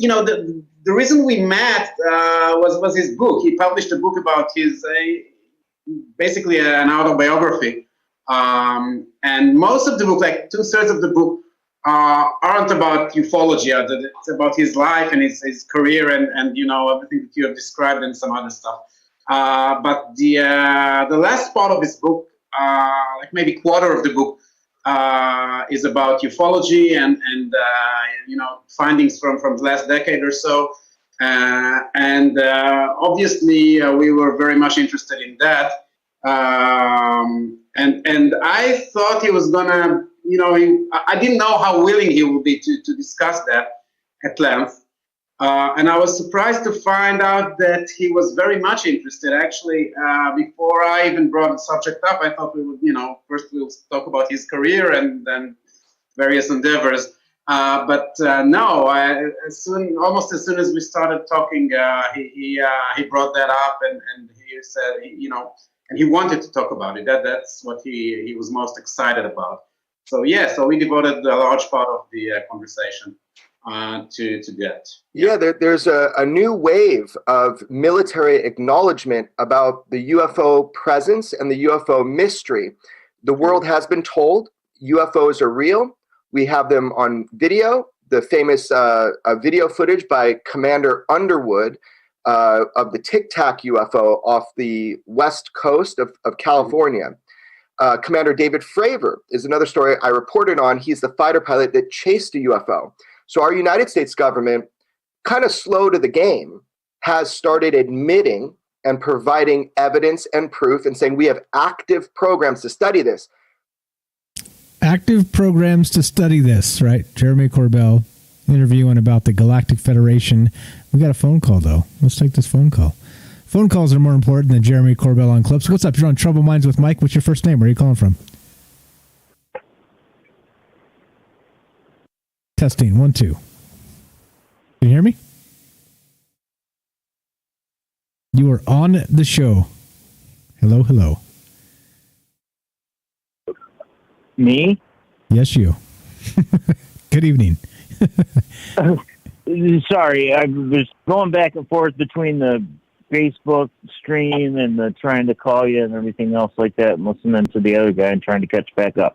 That's okay. You are good, and you are current, and you're on the show. What's your first name? Where are you calling from? Jay. What's up, Jay? I was listening to Joe talk there. Yeah, I was listening to Joe talk there, and it was just like you guys had a real positive attitude going, and I think you're walking down the right road there. You know, you look at what's going on around you, and a lot of it's obvious. I mean, it's been going on for millennia. You know, when people are just starting to read history and things are coming out, and the archaeologists and all, you know, it's undeniable. We're there. You know, the Galactic Federation says that we're not ready yet. Well, we've probably been ready since Christ was born. It's, you know, just get it over with. Let's move on.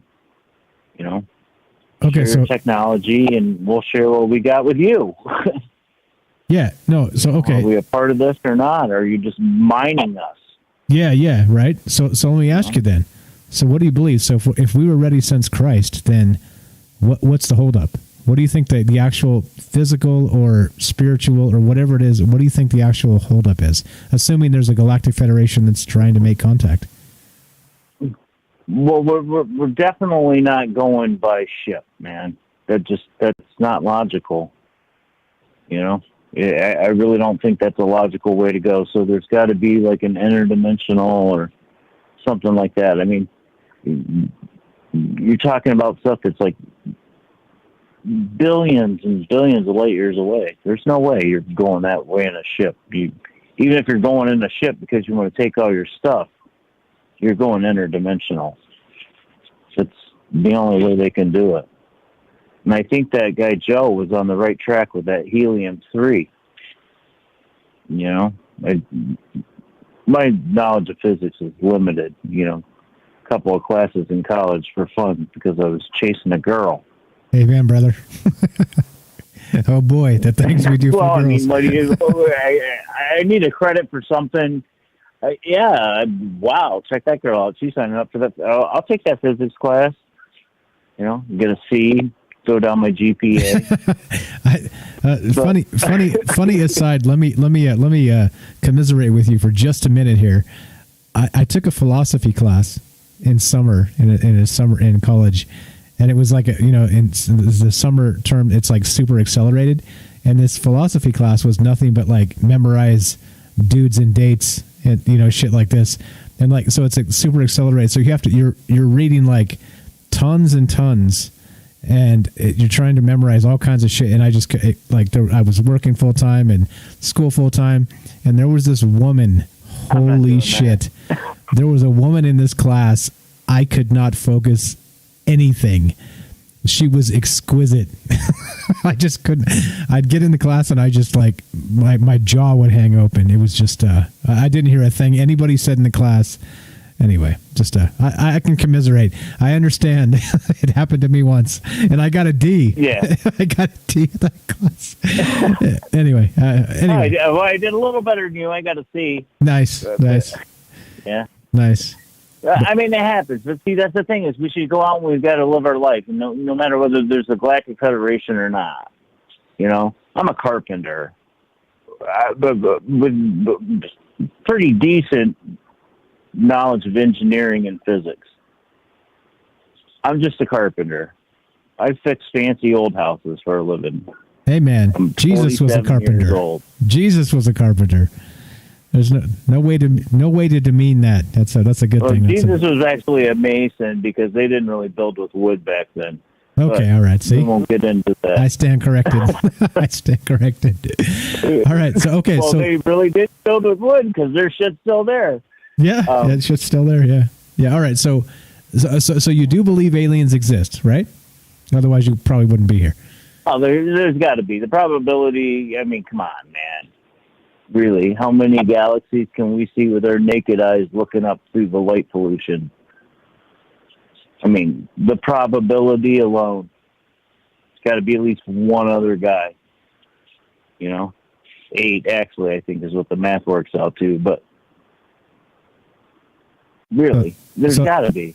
So that would actually be enough of them to have a galactic federation. That's what you're telling me. Like that, this is a possibility here. Well, I mean, I don't know what you guys really do because I've never done a podcast thing before. The last time I called you a couple weeks ago or whatever it was, you popped up on my Facebook page and it's like, wow, that looks like an interesting topic. And it was a podcast. And I'm like, wow, what the hell is this? A couple of guys talking, taking radio calls. Wow. This is intelligent conversation. It's fun, you know? Yeah, that's what it's all about. There's no rules here, man. There's no rules here. I mean, do you guys research stuff? Yeah, fucking right. 2.5 years worth, man. I know you research stuff because you're stating facts, but yeah, if I gave you something, would you research it? Yeah, what do you got? Because I have to work and got kids and stuff like that. I don't really work it. There's a Boy Scout reservation in West Virginia that I took a bunch of Boy Scouts to one time. And every once in a while, there'd be a caravan of black SUVs cruising down the road through the Boy Scout camp to the part that you didn't go to. Every once in a while, there'd be a helicopter. So we go to the camp, and we climb the rocks, and we go on the skateboard thing, we climb the things through the trees and everything else like that. And then we go to our next stop, which was a whitewater rafting adventure. And Doug was our guide. And he goes, yep, this is what I do. I take this whitewater raft down this river 2 times a day for groups of people like you. Tell them where they can jump off and go ride the rapids in their life jacket or where they got to paddle hard. And I watched the train go by.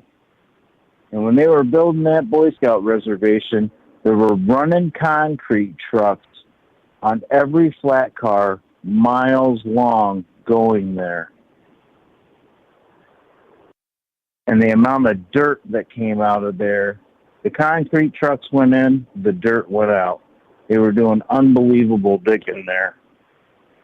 And that was just taking a group of 12, maybe 15 scouts, so a scout reservation, and talking to the guide on the whitewater rafting trip. That might be something to look into. Okay. Do you know if there's a military base nearby or anything like that? AT&T paid for it, and the Latter-day Saints that bailed out of the Boy Scouts when all the stuff came out about the callback 20 years with child abuse happened lawsuit is when they built that camp. The Latter-day Saints bought the land and AT&T paid for it. There's Wi-Fi service, full speed, all over. You can watch a Netflix movie while you're going down the river in a canoe. Nice. If you get in trouble, they give you a bracelet. You put your hand over your head and you start waving it around in a circle and somebody will come find you. Holy smokes. Everybody will come find you. Oh. Right, because you're being tracked, every experiment. Yeah. I got you. Okay, yeah, no, I didn't know about that clearly. I'll take a look. If you know some additional information that maybe you don't want to share online, send me an email. Let me know if there's It's one of those things, man. Yeah, weird shit, right? I don't know how to research it. I don't know how to research it. I don't even know where to start. That's same here, but it's worth a shot. It's worth a shot. If anybody out there, now this is the best part about doing a show like this. If anybody out there lives in that area, okay, and knows anything about this, please get back to us. If you want to be anonymous, it's no problem. You can send me an email, troubledminds@protonmail, and Proton Mail is secure. Send me make your own Proton Mail and send me an anonymous tip. There you go. That's how this stuff works, man. I could probably help you out. I could give you the group of the tour guides. Sure. The place that we went to. Sure. I got to think about it, though. I got to find it. That's no problem. Like I said, just send me an email. You don't have to send it to Proton Mail. Paperwork. I'd have to, yeah. Yeah. All good. Any information is good. And that's up in the neck of the woods of, I think the Montauk Project was New York State, right? I mean, that's close-ish or ish. I don't know. Who knows? Who knows what kind of military stuff is going on out there? There's supposedly a big to-do up here. They've got train tracks that run into a building that go underground right behind the place that my wife ex-wife used to work. It's an Army depot in Binghamton, New York. It's right behind the children's home. It's actually behind the Hillcrest is the name of the town. Okay. There's an Army depot with train tracks that run into a group of warehouses that are backed up against the side of a mountain. Okay. Yeah. Tractor trailers run in and out of there all day. These places are everywhere. Agreed. And when I was a kid, I used to help out somebody, and I'd go around and I would test fire extinguishers with a walkie-talkie, and I'd look up at the fire extinguisher and I'd read out the number, random number, 446, and then I would push the button on the fire extinguisher, and the guy on the other side of the microphone would go 446 check, and then I'd walk down the hallway and go 4464, push it with the stick, 446 check, and they paid for a summer camp, and that was pretty far underground. Nice. Yeah, that's the thing, right? There's stuff happening everywhere. They're everywhere. Everywhere. Dude. It's everywhere. I agree. Everywhere. I agree. All right. You want to hang on for a sec? People that I built things for that work for the NSA. Hey, do me a favor. You pick their house up and you move it back. Do me a favor. What's that? Stick on the phone for a minute. I have to step away for like 30 seconds. You got the no problem. You got the deal for 30 seconds. Go, sir. I'll be right back, Jay. Oh, okay. They're everywhere. There's unknown location GPS in northeast Pennsylvania. We picked up some dude's hunting cabin and moved it back, and they buried one of those things in the ground, and they moved it back. The dude works for the NSA. It's just, they're everywhere. And these people have an unbelievable amount of money, and they're all running to the mountains and hiding in the upstate places. It's just, there's crazy stuff going on. And even with the COVID and everything else like going on, these people are still doing that stuff.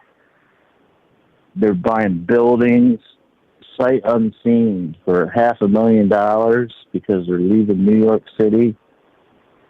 And there's just, why are all these people moving around like that? I'm with you, buddy. Thank you.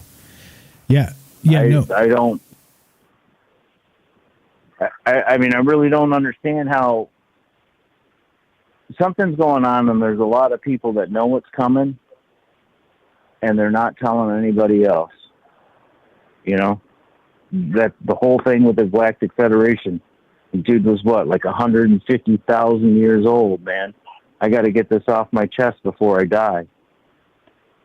I know it. I got to tell somebody else. Yeah. And then you listen to your show and the people that call in and stuff like that. And, you know, that guy Joe, man, Joe's been around the block, man. He's been a lot of places. You could tell just by listening to him. Joe's good. You know, he impresses me with his knowledge cool every that time. you guys are researching it. Yeah. That's what it's all about. Again, right? Solid facts. Like I said, where can you get this type of conversation without people looking at you like you're freaking insane, right? Well, before COVID-19, you used to be able to get it at the Belmar on Main Street in Binghamton, New York.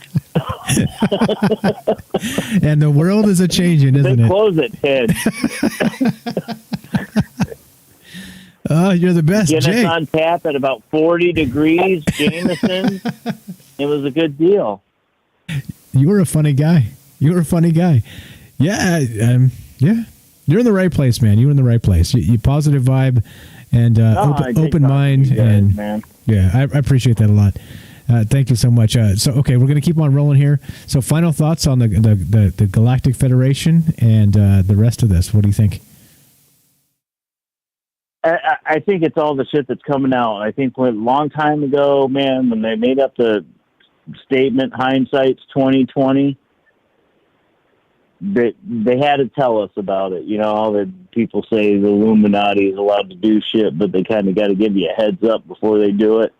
Yep. Well, they started off 100 years ago or whatever with the hindsight's 20/20. Oh shit! Because here we are. Here we are, and we have Upstate New York. We're looking at an unprecedented blizzard tomorrow afternoon. And we got the what is it? The conjunction of Saturn and Jupiter coming on the 21st as well. That's crazy too. Yeah, that might be a pass. Yeah, for all the big ships. You know what I mean? Hey, look, here's an energy level. Boom. You want to get over there really fast, really far. You got to do it. You got 8 minutes, buddy. Yeah, exactly. When the energy is focused. Yeah. Yeah. But I'll let you go talk to somebody else, man. I appreciate it, my man. Jay from New York. Hey, thanks for calling. Thanks for the positive vibes. Thanks for having an open mind. Thanks for being you. God bless you. I got to figure out a better way to get in touch with your show, man. Can I Facebook? How do I really know when your show comes on? I was 45 minutes late today. Okay. The whole first part. What do you prefer? I'll help you out. How do you do that? What do you prefer? Basically, we're at the same time twice a week. Tuesday and Friday, 8 p.m. Pacific. So you're in New York State, so that's 11 p.m. Eastern. Tuesday and Friday, 11 p.m. Eastern. The app thing that I downloaded to catch you all the time won't let me listen to you live. So then I know you're live, so I go on Facebook and type in the little green min thing, and then I have to scroll through the comments and find you. And then that's how I get you. Yeah, we also, dude, we're on YouTube. We're on Periscope, which is part of Twitter. Here's the easiest way. Literally. Oh, I actually have to do an account for those things. I can't just. No, you don't. Oh, I see. Because you want to chat. I see. But if you just want to listen. Yeah, I don't have to get an account. I see. I try to chat. The only way I can do that is on Facebook, though. Yeah, that's the problem, right? Like a show like this doesn't get blasted out by the algorithm. So, yeah. So we haven't changed our time. It is Tuesday, Friday, 11 p.m. Eastern, and that's when we start. So if we're a few minutes late, we're fashionably late because sometimes I got to do my hair or something. But otherwise, like 8:05, 11:05, you know what I mean? Like you got to look good when you do this. You know what I'm saying? Yeah, podcast. I don't know. Exactly. Okay, cool. I appreciate it. Jay. All right, man. Jay from New York. Thanks for calling, I'll talk my to man. you sometime in the future, I'm sure. All right. Happy holidays. Talk to you soon. Have a great night, okay? All right. We say Merry Christmas in my house. Okay, Merry Christmas, sir. Yes, sir. Good night. Good night. There you go. See? Look at these awesome people we get. Look at these awesome people we get calling on this show. And, open mind, positivity. Yeah, good stuff. You guys are amazing. One more time, this is all about getting together, not hating on each other, no division politics, right? Notice how that never comes up, right? We never like who cares? What a waste of time, right? What a colossal waste of time to be bickering based on party lines. Are you shitting me? It just disgusts me. Okay, so anyway, as we continue, we're talking about the Galactic Federation, but this is the best part about doing the show live. You get amazing callers, you get amazing insight and takes on what you're doing, and sometimes you don't even get where you wanted to go because somebody takes you somewhere better. And so as a result of that, if anybody has great additional thoughts like Joe and like Jay, 702-957-1037. Just pick up the phone. We'll put you on the show. It's as simple as that. Join the Discord.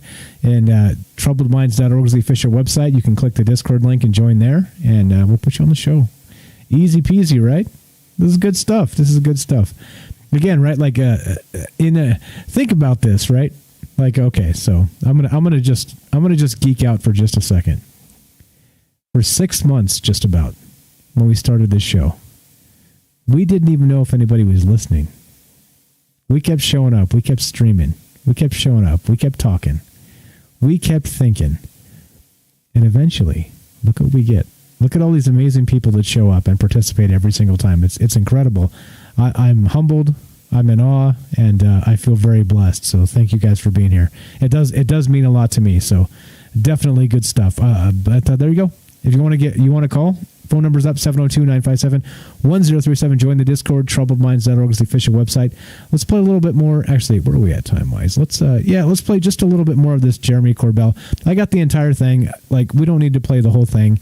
because I'd rather hear from you guys. I'd rather, like kind of explore these thoughts kind of in the abstract and talk about, the aliens being here, not necessarily what some gatekeeping expert tells us, that I've always had a problem with that. I still have a problem with that.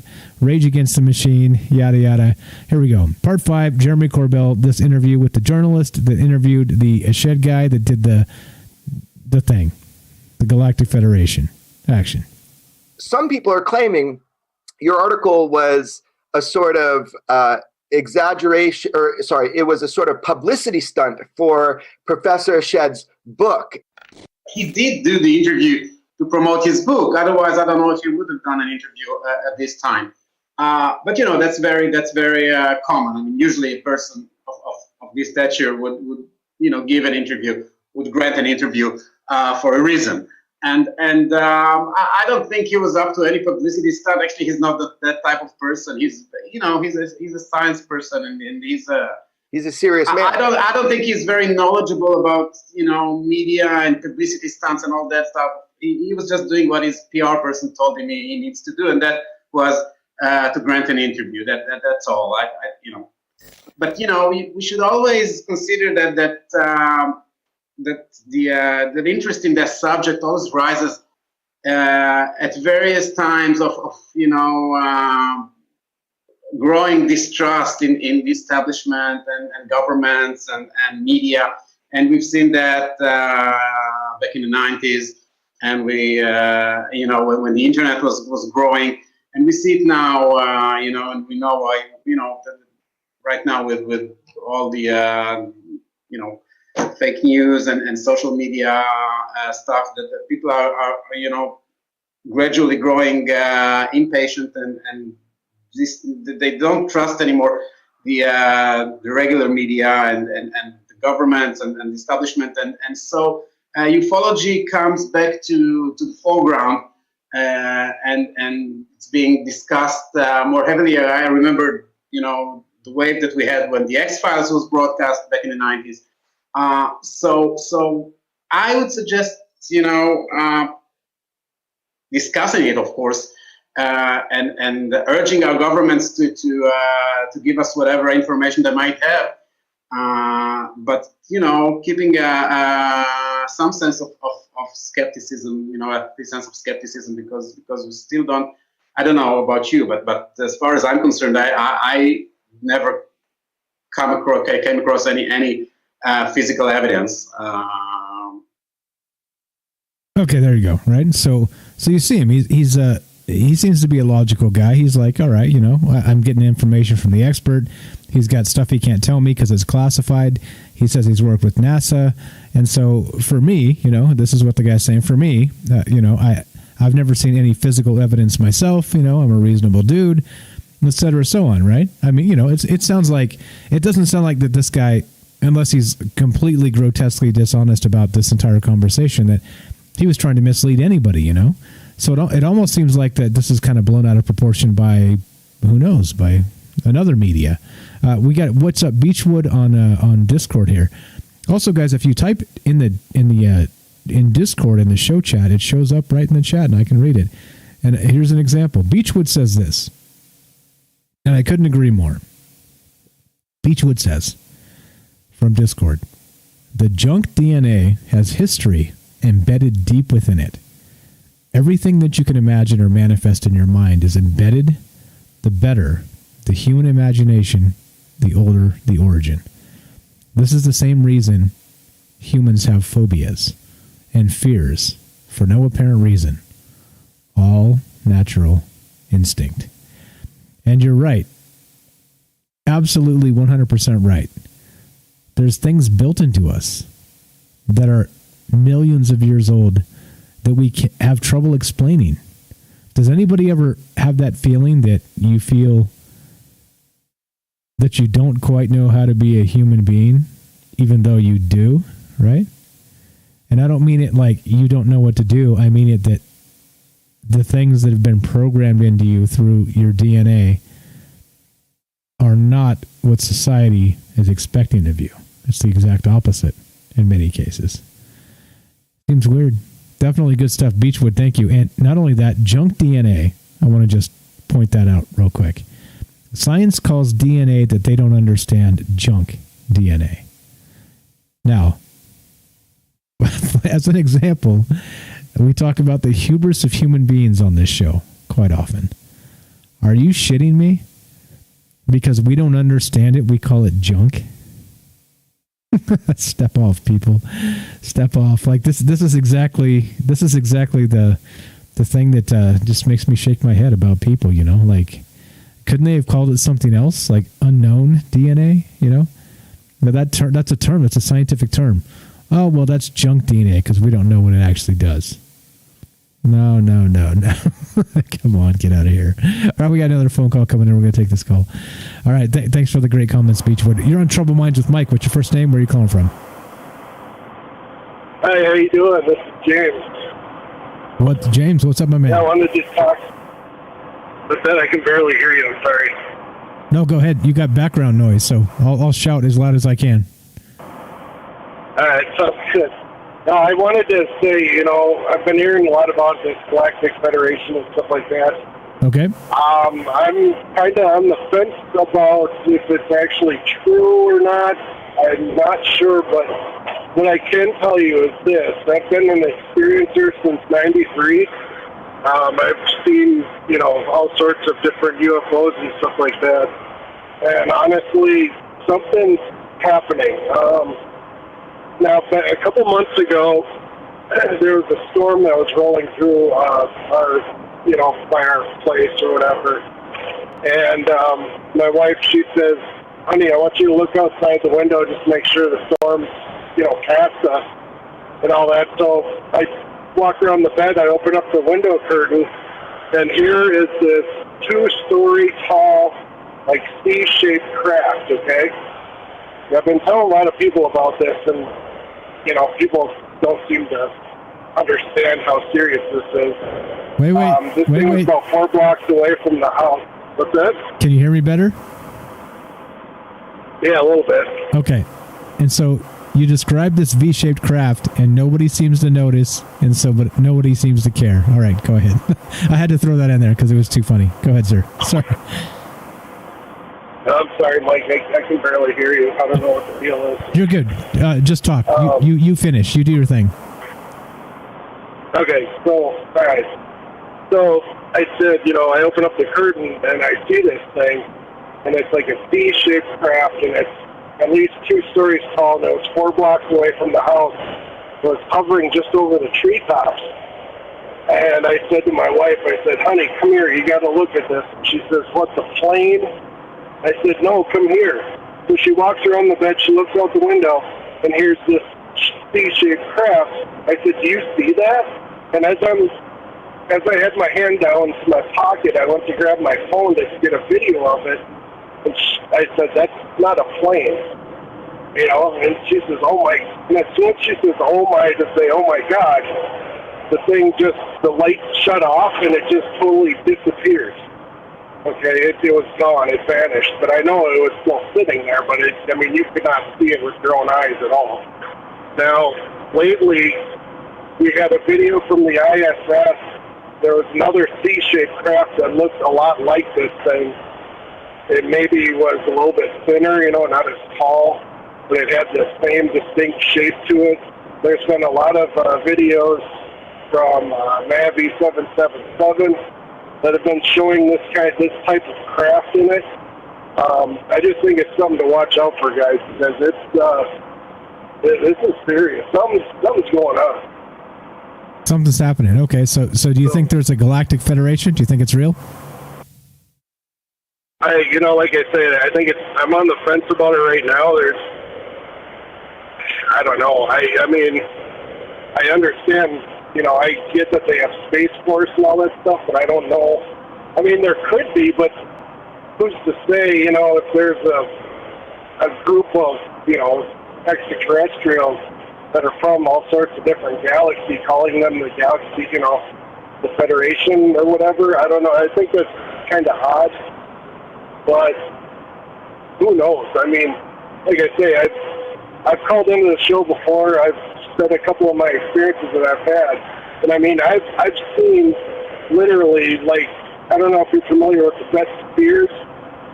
I've literally seen 5 of these things on the side of the road hovering, and then one of my coworkers, who's a truck driver as well, he saw the same thing, 15 minutes after I did. He drove by the same area, and he saw the same thing. So I know something's happening, and lately I've been seeing a lot more stuff. And I actually posted a couple of my 2 new videos on one of your shows in the comments section a couple of videos ago. But lately I bought a Bionics camera to record this stuff. It seems like every time I walk outside, look up, there's something happening. I can see stuff. Yeah, so I just wanted to get that out there, guys. You're good. You're the resident truck driver, man. God bless the truck drivers, man. We don't do it without you guys. So thank you so much for all that. And anything else while we got you on the phone tonight? I think that's it, man. I appreciate it. I appreciate the call. Yeah, I appreciate you. I love your show. Keep up the good work. Thank you so much. Thank you so much. Please call back. We love to hear from folks like you. Everybody. This is the thing, right? We all get together, and the collective wisdom is better than the experts, and that's because of people like you. I appreciate the call. Merry Christmas. God bless you and the family. All that good stuff, my man. Stay safe. Thank you. Merry Christmas. Thanks, you too. Have a great night. There you go, right? Simple as that. Simple as that. You dial the phone number, you get on the show. Positive vibes. We're talking about aliens. We're talking about conspiracy. We're talking about the paranormal. We're talking about all these things, and listen to all these amazing experiencers. People that are smart, people that know what's going on, and people that aren't trying to judge everybody else and label them, trying to put them in a wrapper and call them a this or that. Yeah. No, like I said, it definitely is heartwarming to me to know that there are kindred spirits out there that aren't trying to shit on people constantly for no apparent reason. So, yeah. I don't get super emo too much once in a while, but it does warm my heart to get fantastic, smart people calling to this show. Thank you so much, guys. 702-957-1037. Join the Discord. Troubledminds.org. It's as simple as that. Simple as that. Click the Discord link. Get on here. And yeah, ton of good stuff, right? Ton of good information. All right, so let's pivot this. We got a ton more of this interview from Jeremy Corbell. I'll link it in the show notes as always, so you guys can follow up on the information that I'm talking about. We're not making this shit up. We're not. You don't come here and have me just hip shoot. Like, I at least have a target here, and I have sources, and all that will be linked. And let's pull up some of those sources actually. What's up, David? Says, I'm going to sleep. I'm going to dream about Mrs. Harris, your new VP. Hammer that for me, please. Okay, whatever. I don't know what else to say. Okay, so all right. Now, so given the Galactic Federation, right, and all the rest of this, we're gonna drop the Jeremy Corbell interview and kind of go in some different directions and talk about some actual old evidence, right? Some old links here. Here we go. Now there's this thing. I'm linking this right here, and we're going to talk about the Council of Nine. All right. Now we've talked about this in the past when we had Ash on the show. I'm linking this in the chat. You guys can follow along. Now look at this. This is a little bit peculiar, I would say. Now, this is from ufo.fandom.com, and so this is kind of, crowdsourced on the internet from some of those old GeoCities websites and, like stuff that's no longer available. Like things become mythologies. And this in particular has become one of those mythologies. Council of Nine. All right. The Council of Nine are 9 entities who have been operating on Earth for at least 25,000 years. They are considered to be an alien presence, but perhaps not in the extraterrestrial sense. Their identities are not acknowledged by the modern world, which is under the advent of Christianity. The 9 correspond to princely offspring of An, the Anunnaki, also Egypt's great Ennead, as well as Hellenistic Zeus of the Council of Nine.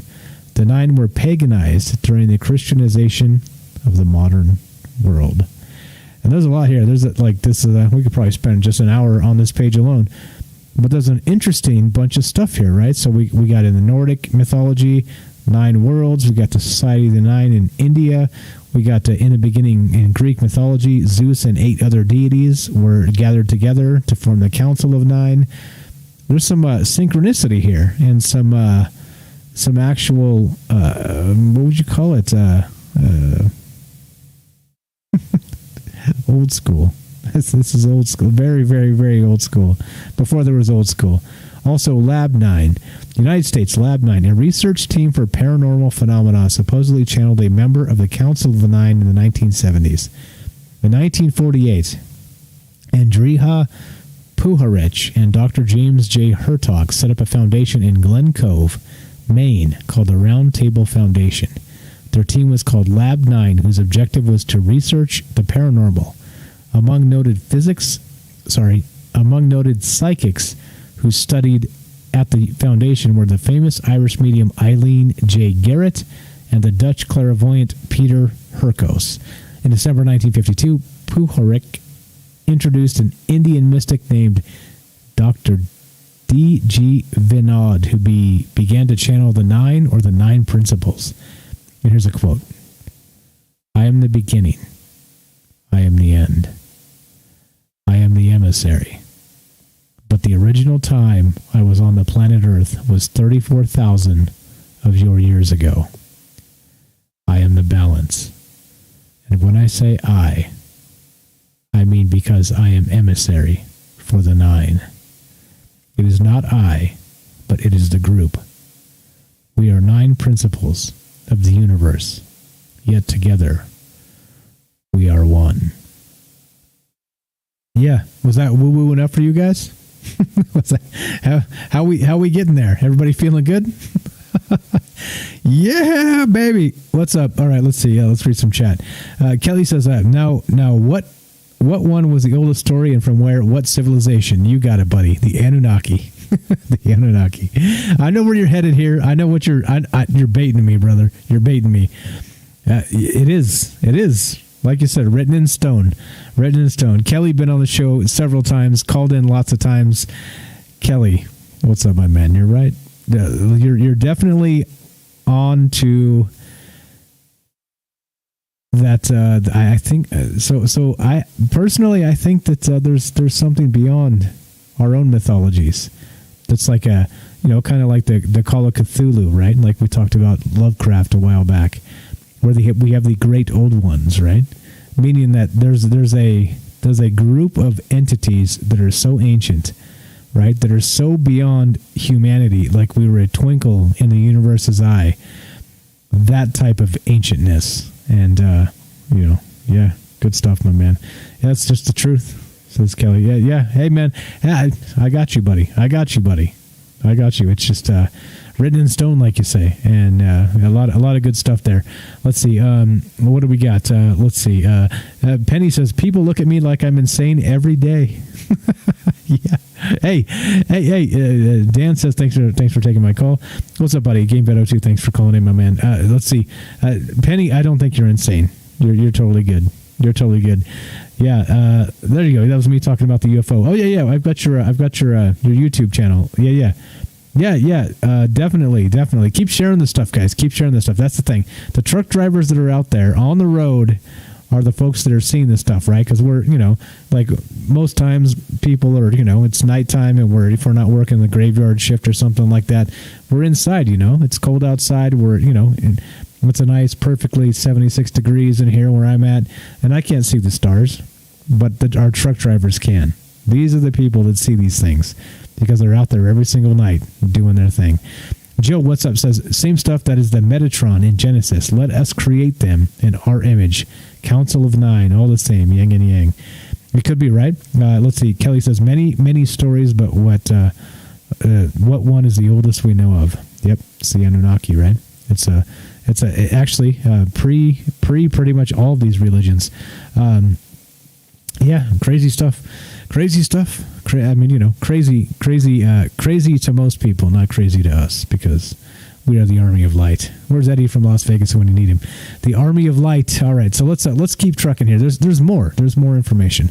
So my point with that Council of Nine was that this is not new. This idea of the Galactic Federation is not a new thing. Like, this goes back dozens. You know, the idea dozens or hundreds of years, clearly, right? And then again, right, if we go back to the Anunnaki, I think probably, as far as I can tell from the sources I've seen, that goes back 750,000 years, like 750,000 years ago. So there's a lot here, right? There's a lot to talk about, a lot to think about, and the possibilities are amazing, aren't they? Like I said, step outside, look at the sky. Just look at the sky. For some reason, there's something magical to me about the wintertime. Cold outside. Everything's quiet. Everybody's inside except you. You're staring at the stars. Yeah, it's almost like they're staring back, right? Like they know you're there. Like somehow, some way, in this human husk we're just challenging the universe, right? Challenging the old ones. Saying hello. Weird, man. It's weird. It's good stuff. It's good stuff. Good stuff. Let's see. Okay, what are we doing? What's up? Brian says, love you, man. Great show. Hey, right back at you, buddy. Right back at you, buddy. Okay, let's see. Let's keep on moving here. There's more stuff. Okay, so I'm gonna burst some bubbles in a minute here, but before we do that, let's go to the UFOinsight.com from our good buddy Marcus Louth. He's been on the show before, way back. He was our first guest ever, actually. Back with Frank, he was actually on the show. He's got a great bunch of articles he's written. Let's look at this. This is the Eisenhower alien meetings, right? You're just the tip of the iceberg. Everybody remembers this. Just gonna throw this out there as part of the, you know, the in the zeitgeist, corroborating ish information that, you know, may or may not be true, right? That's what we do here. Again, there's no definitive anything. It's just let's look at all the information we have and try and make the best decision based on us, based on what you believe, right? Because many things in your life, in your mind, in your soul, in your heart won't change. Like there's just some people that won't do it. What's up? Joe says, "Oh, rub it in, Michael. I'm in Florida. This effing state is like Sybil. The weather changes by the hour." Oh man, you go outside right now in Vegas, like it's cool and crisp, and there's no clouds in the sky, and the moon is bright. I'm telling you, man, like there's some places, like there's nothing like the desert to me. It's beautiful out here. But then, you know, we're like 115 degrees in the summer, so there's that. John says, how dare somebody who lives in the desert talk about winter? Yeah, well, actually, my mom actually called me the other day, yesterday, the day before, I don't know. The days all blend together. And she wanted to know if there was actually snow in Vegas. And I was like, nope, I don't know what you're talking about. So I guess somebody, some press or something or other, said something about snow, and she said, oh, there's snow in Vegas. And she called me. I was like, no, not even close. Nope. It's not even cold enough for it to snow out here. Brian wants to know who's the real aliens. That's a good question. Daniel, what's up, says President Trump needs to tell us everything. I agree. Dude, if I was Trump right now, think about it. Think about it. Whether you like him or not, it doesn't matter. Whether you're indifferent, it doesn't matter. Like, he's literally the outsider candidate, all right? It's clear from day one they hated his freaking guts because he wasn't trying to play the Washington game, right? Good, bad, or indifferent, whether you like that or not, whatever. Okay, that's irrelevant. The relevant part is, if I was him right now, I would be dropping shit like you couldn't believe. I would release all the JFK shit. I would pardon Assange, and I would pardon Snowden just as a FU to the media. You don't want me to be president because I would destroy reality. I would turn everything upside down and inside out because, right, once you're elected, there's a time when you're going to be not elected anymore. And so that last couple months before you're out, I tell you what, I would be turning shit upside down. Be like, dude, this is what the world really is, and everybody needs to freaking know. And that's it. That's what I would be doing. Kelly says another ancient tribe has crazy stories. Are the Aboriginal? Yeah. A lot of the native tribes. A lot of Kelly, did you get a chance to catch that the interview we did with the guy from Navajo Nation? He was talking about the skinwalkers and stuff. Talk about some fascinating stories, right? Some natives. Natives have been here a long ass time passing down stories. That was a really, really good interview. And he wants to be back on the show. He had a good time, and he messaged me on Reddit and wants to be back and with some better internet connections. So yeah, good stuff. Joe says it's always humid here, no matter what the temp. Your balls stick to your leg. Oh God. That doesn't seem cool at all to me. No, thanks. I'd rather have my. Actually, when you guys see me on camera, just FYI, and I use that weird Snapchat lens, it's because of it's so dry out here. Like my skin, my face is like rosacea, and so like like a red and splotchy on a daily basis, and the splotches just move around just from the dryness out here. So there you go. I'm not a creepy. I'm just a half creepy because, that's what we got. Daniel says movies got the ideas from truth, not the other way around. Yeah, could be right. Okay, let's see. Holy shit, we got a wall of text. What's up, Beechwood? I'll get through this in a sec. All right. So let me just plow through a little bit more of these. Here's some IlluminatiNews.com Council of Nine, and so there's multiple sources with this. Okay, so here we go. So I'm gonna link this, and here we go. All right. So this is so from the Council of Nine. One New Age channeling cult, above all the rest, has had a huge, very disturbing influence on hundreds of thousands of devotees worldwide. Known as the Nine, its disciples included cutting-edge scientists, multimillionaire industrialists, and leading politicians. This exact extract, based on the Stargate conspiracy by Lynn Pickett and Clive Prince, looks at the sinister origins of the Nine. Here's a quote. I am the beginning, I am the end. We just read that. By the original time I was on the planet Earth was 34,000 of your years ago, right? So again, we have a similar thing, different website, probably framed a different way, etc., so on. Here we go. There's more. The Nibiruan Council. What is this? Wait, Nibiruan Council. The ancient elders, right? I guess that would be Nibiru. Hold on. I got you, Beechwood. We're going to get through that. Thank you for the thoughtful comments. All right, here we go. What's up, Derek? Derek wants a how dare you. You got it, buddy. Derek, you know what's up. You already know. Here it is. Shit, I can't find it. There's too many damn buttons. Yeah. How dare you? Yeah, how dare you? Get out of here, buddy. No, just stay here. I'm just kidding. You don't have to leave. All right, here we go. This is the Nibiruan Council, ancient elders, sharing the wisdom of unconditional compassion. And look at this. Look at the words they use on this particular website. Look at the words they use. This is up on the screen. The Galactic Federation of Worlds. Yeah, just let that hang in the air for a little bit. All right, it says the Galactic Federation of Worlds is a large coalition of civilizations from many different in our universe and is located in the Sirius star system. The members work together for the harmonious existence of all life in the Milky Way galaxy and beyond. Each race, civilization, and planet has an opportunity to have a representation within the Galactic Federation.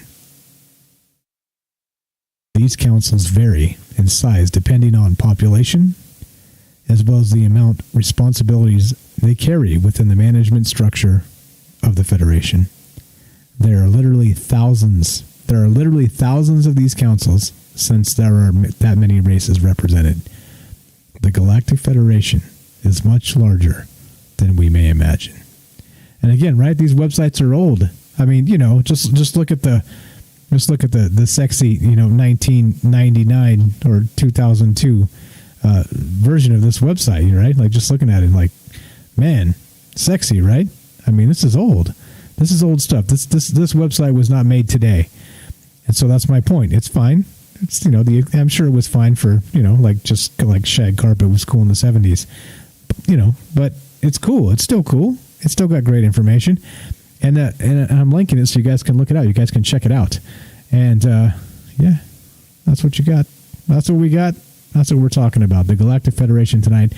But again, it doesn't matter what I think. It doesn't matter what I say. Well, maybe it matters what I say, but it doesn't matter what I think or what I believe. It matters what you believe. It matters if you buy into any of this. It matters if you, yeah. That's what really matters. All right, so we got some more clips to play. We got some other stuff, but hold on. Before we get there, let's see. More Galactic Federation. This is from the website called, I can never say this, bibliotekepliades.net. Yeah, I think that's the closest I've ever got to saying it correctly. All right, here we go. Link in this, and you guys can check it out. And let's see. Daniel says he was asked in the beginning, and he said, you wouldn't believe it if I told you. You're all right. I probably wouldn't believe it if you told me. Philip says, Mike, that's what we have to need. Exactly why you should be president. Yeah, right? There you go. Let's do the grassroots. I'll just turn everything upside down and release everything. I'll be like, yep, let's do it. It doesn't matter, right? But I'll tell you what, they would hate me worse than they hated Trump. You know why? Because I would go out, like, the whole deep state would set me up with, like, the information and the shit that, because, like, you guys know me, I can talk. And they'd be like, all right, so this is what we're going to say. This is talking point 1. This is talking point 2. This is talking point 3. I'd agree. I'd nod my head. I'd say, yeah, absolutely. And then I'd go out and I ignore all of it. And I would say whatever the fuck I wanted to say. And that would be it. And then they would hate me forever. And that would be that, right? Because I wouldn't be handled by anybody. And I think maybe, right? Maybe, whatever you think about Donald Trump, maybe think in those terms a little bit. They hate him. They hate him. All right, here we go. Let's read this. This is good stuff. Great chat. Keep it coming, guys. Definitely fantastic stuff. All right, hold on. This is from Beechwood, who just joined the Discord, who had the fantastic comment just a little bit earlier about the junk DNA. All right, here we go. I'm going to read this. I'm reading this. There we go. Look, we got people joining the Discord like crazy. What's up? I see you, Beechwood. I see you, Lone Wolf. I see you, Altoona Girl. I see you there. Thanks for showing up. Thanks for showing up, guys. All right. We're going to read this. Let's see. Hold on. Give me just one moment, please. One moment. Let's see. How do I get there? Oh, my goodness. Scroll down. Holy shit. Why is my mouse not scrolling? This is not good. All right. Let's do it this way. Do it the hard way. All right. Here we go. Now, this is what I'm about to read. Beechwood says, soon I'm going to call into your show. I had an experience when I turned 30. I have no history of mental illness or drug abuse. I worked a 40-hour week like to fish camp, basically textbook normal life. I never researched extraterrestrials, astral travel, multiple dimensions, religion. I had not a clue what a pineal gland was. Literally overnight, I woke up at 4 a.m. and did not know where I was. I was having visions in my mind. And it was as information was being uploaded to my brain. It was the most intense experience I've ever had. I ended up in a mental institution for 8 days, with no diagnosis, just a mental break. After this experience, I began researching what I now call the truth. It was like a virtual tour of the galaxy. It was the most incredible, wonderful experience. I now wake up knowing that I am actually the most insignificant creature on the planet. Every blade of grass, every bird, every tree is more significant.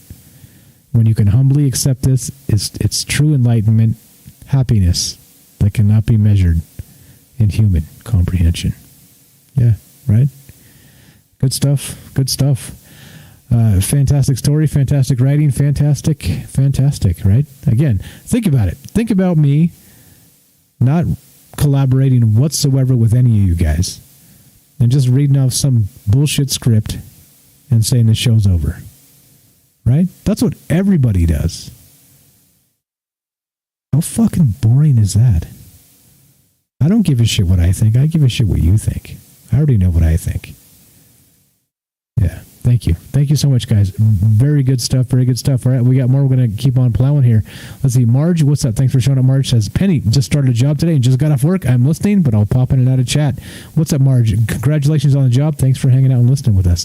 GameVet02 says, it reminds me of the Council on Star Wars. A little bit, right? Like the Senate, the Galactic Senate, that sort of thing. All right, there's some more here. Now, this guy's great. Now, regarding ancient aliens, just like just like, Giorgio Tsoukalos, the guy with the big hair, therefore aliens, that meme, that whole thing. All right, so now there's people that are detractors, right? And I'm not saying that Giorgio Tsoukalos is always right and Ancient Aliens is always right. Of course, I've had my criticisms of them as well. However, this guy's great. Jason Colavito, he's a skeptic. He's one of these skeptics that's like, nah, no aliens. And that's fine, right? He says, I'm an author and editor who has published on a range of topics, including archaeology, science, and horror fiction. There's more about me in the Jason tab. Now, Jason Colavito, he's on Twitter, active, etc., so on. Now, he did a review July 8th, 2016, on the Ancient Aliens episode of Season 11, Episode 8, The Mysterious Nine. Now, this opening paragraph is hot fire, and I have to read this. Here we go. I actually read this to Mrs. Strange just before she took off and went to bed. Because she's like, she goes to bed when I do the show because she's horrified of all the terrible things I'm saying. She's like, oh, God, I can't listen. Anyway, I'm going to read this again. I read it to her. I'm going to read it to you. Jason Colavito says this regarding the Ancient Aliens episode of The Mysterious Nine.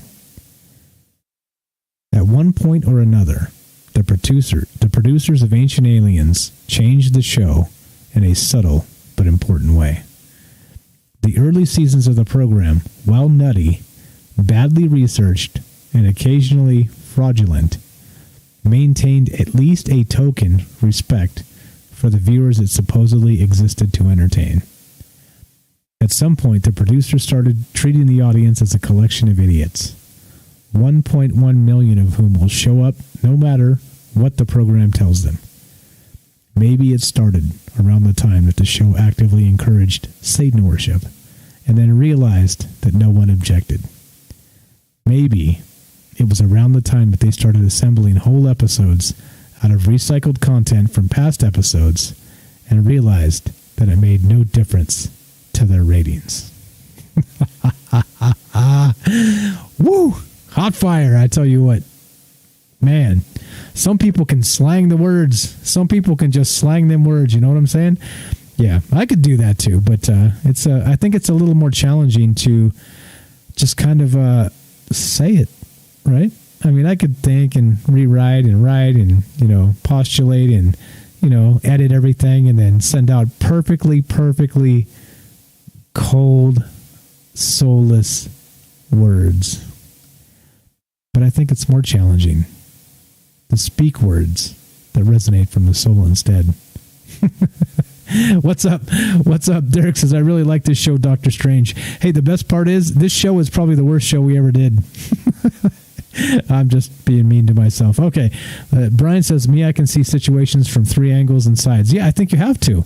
That's part of what we're talking about. And you have to be able to understand and realize that you may be fooled, right? Like you personally may be fooled. Me too. All of us.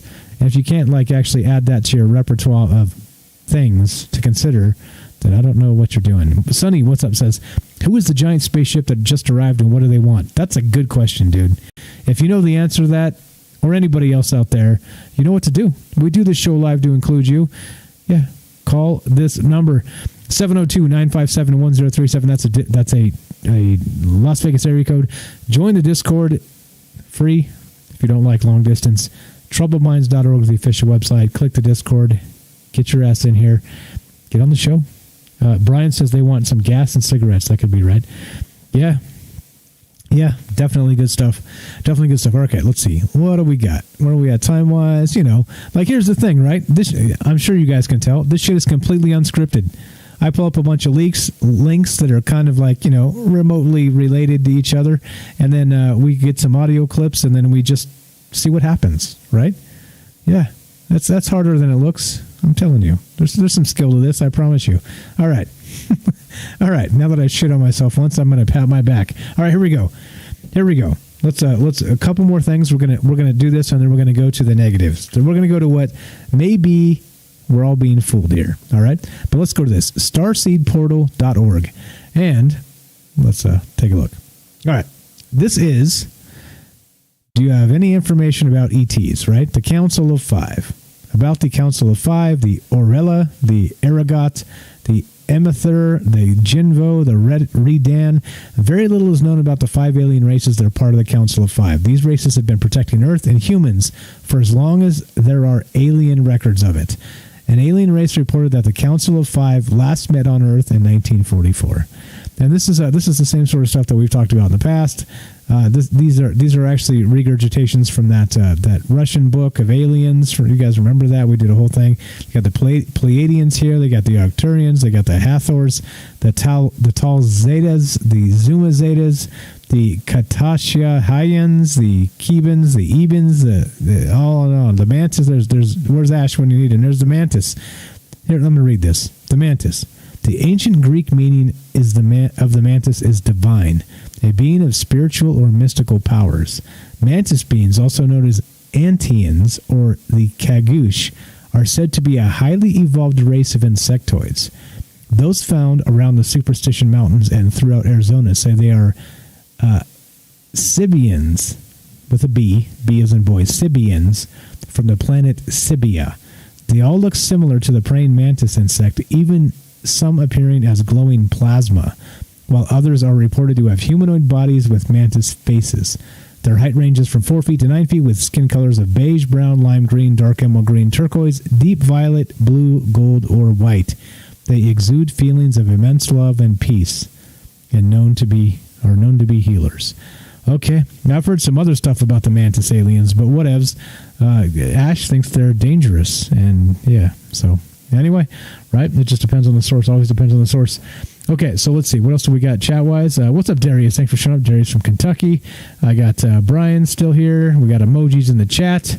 You guys are great. Thanks for hanging out. Thanks for being here. All right, so now let's go to so last show regarding the Galactic Federation. We had we talked a little bit about how it might have been phony, how it might have been a concoction, a earthly concoction to sell books. All right.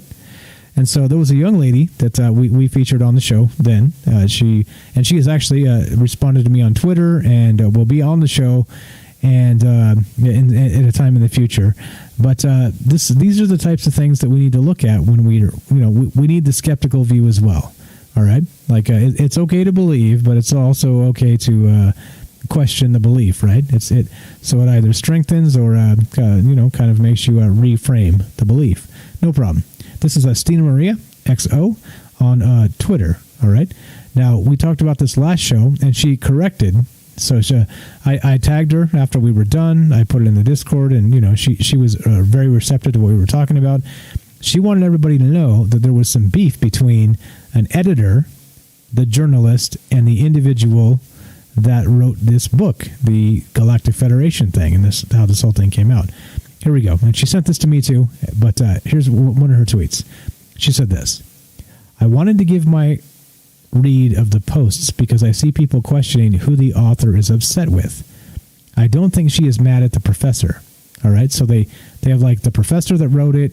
They have the author who is like the writer and editor who is mad and like saying that, like in social media, that this is what we covered last time, that it seemed like she was mad at the author, the doctor guy. But Stina here says, I get the impression she is mad at the journalist and believes he spun the professor's words. So, which is the journalist, which is the guy we were just listening to be interviewed by Jeremy Corbell, and etc. So here we go. So there's some stuff in here. There's some posts. There's some links. There's some things.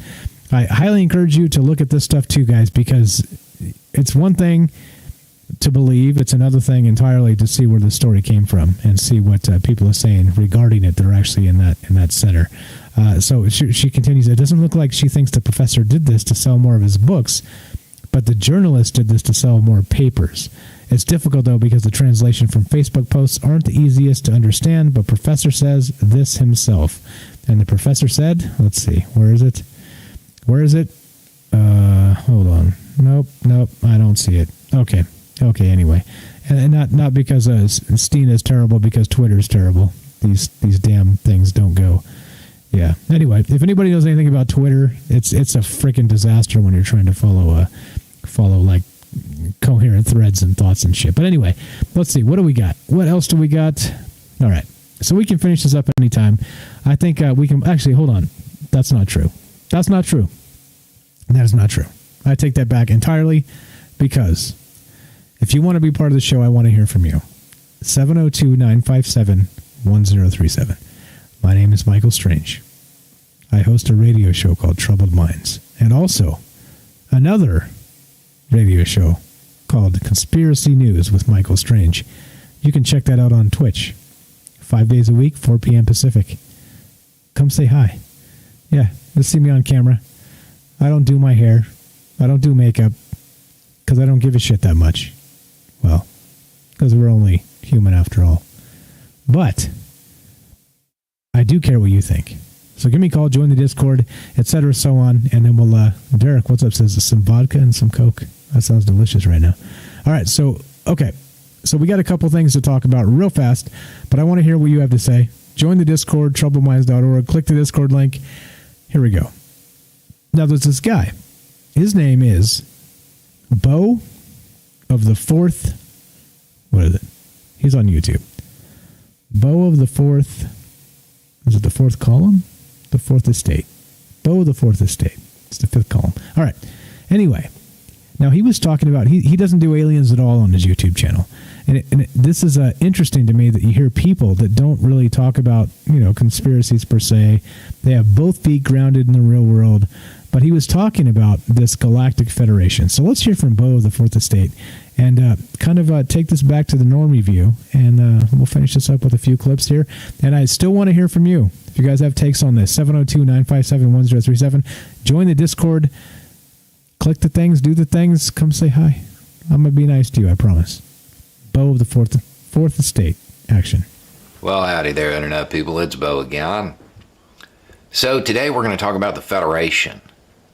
And what we can learn from a story, not necessarily a very credible story, but a story that broke last night, and it prompted an entertaining reaction on social media. As the story goes, they're here. Those people from up there, aliens, they're here. And they have been in contact with a couple of governments. And there are some less believable pieces to this story as well. But a key part of it is that there is a Galactic Federation. But we're just not ready for it yet. Humanity, we're not ready to join this exclusive club of intelligent beings. And the thing is, when that piece of information circulated, the response was, well, yeah, I mean, we get it. We're the neighborhood in the galaxy that everybody drives by with their doors locked. Got it. And yeah, it makes sense.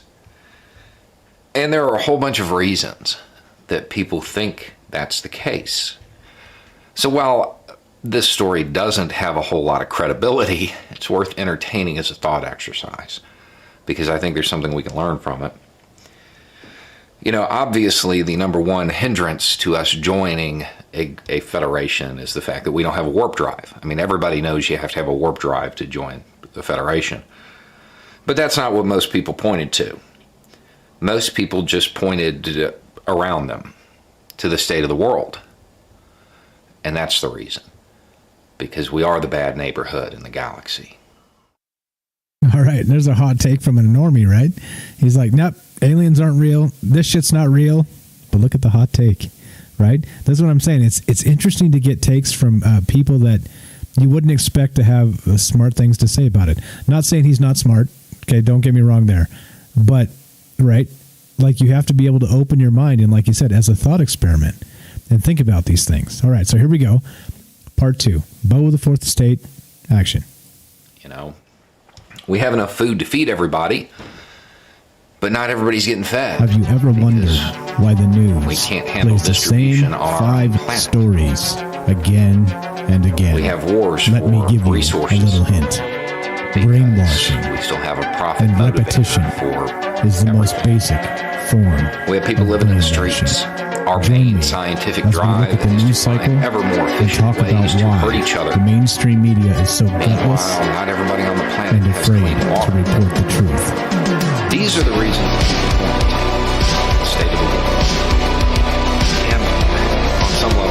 sense. And that has been heavily influenced by science fiction. Science fiction is a unique tool that allows people to remove current political discussions from this so that's what I wonder. I've got a few people in the article career that are kind of public up, and they took these retired and made them. Barring some sorry about that overriding prime guidance, some kind of directive that would bar intelligent beings from interfering in the affairs of lesser planets, I would imagine that some scientifically advanced species might want to help. They'd probably be pretty compassionate. You know, this idea that there are certain technological and philosophical milestones that have to be met, that came from science fiction, and it came from one of the largest franchises. The thing is, that was really political. That was an incredibly political series, and I don't know that he actually believed that would be the way intelligent beings from other worlds behaved. I think that was his guidance.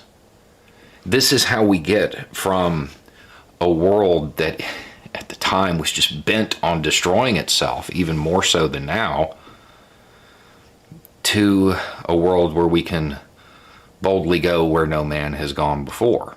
Yeah, right? Star Trek. Yeah, the guy's a smart dude, right? The guy's a smart dude. I mean, so if the case is that the Federation is worried about contacting us and doing this whole thing, right? Like, he's got some fair points. I mean, we got enough food on the planet to feed everybody, and we ain't doing it. You know, like there's a lot of shit like this, a lot of some really, really basic shit that we just like refuse to accept as a challenge for humanity. And he's right. The dude is right. Yeah, sorry about that. I stepped away for a sec, and I apparently smashed a bunch of keys, which makes no sense because I didn't touch the keyboard, but I think somebody's cosmically selling me out here. We got a ghost punching keys on my keyboard when I walk away. But anyway, whatever. You get the point of what this guy's saying. 2 more clips from this guy, and he's fantastic, right?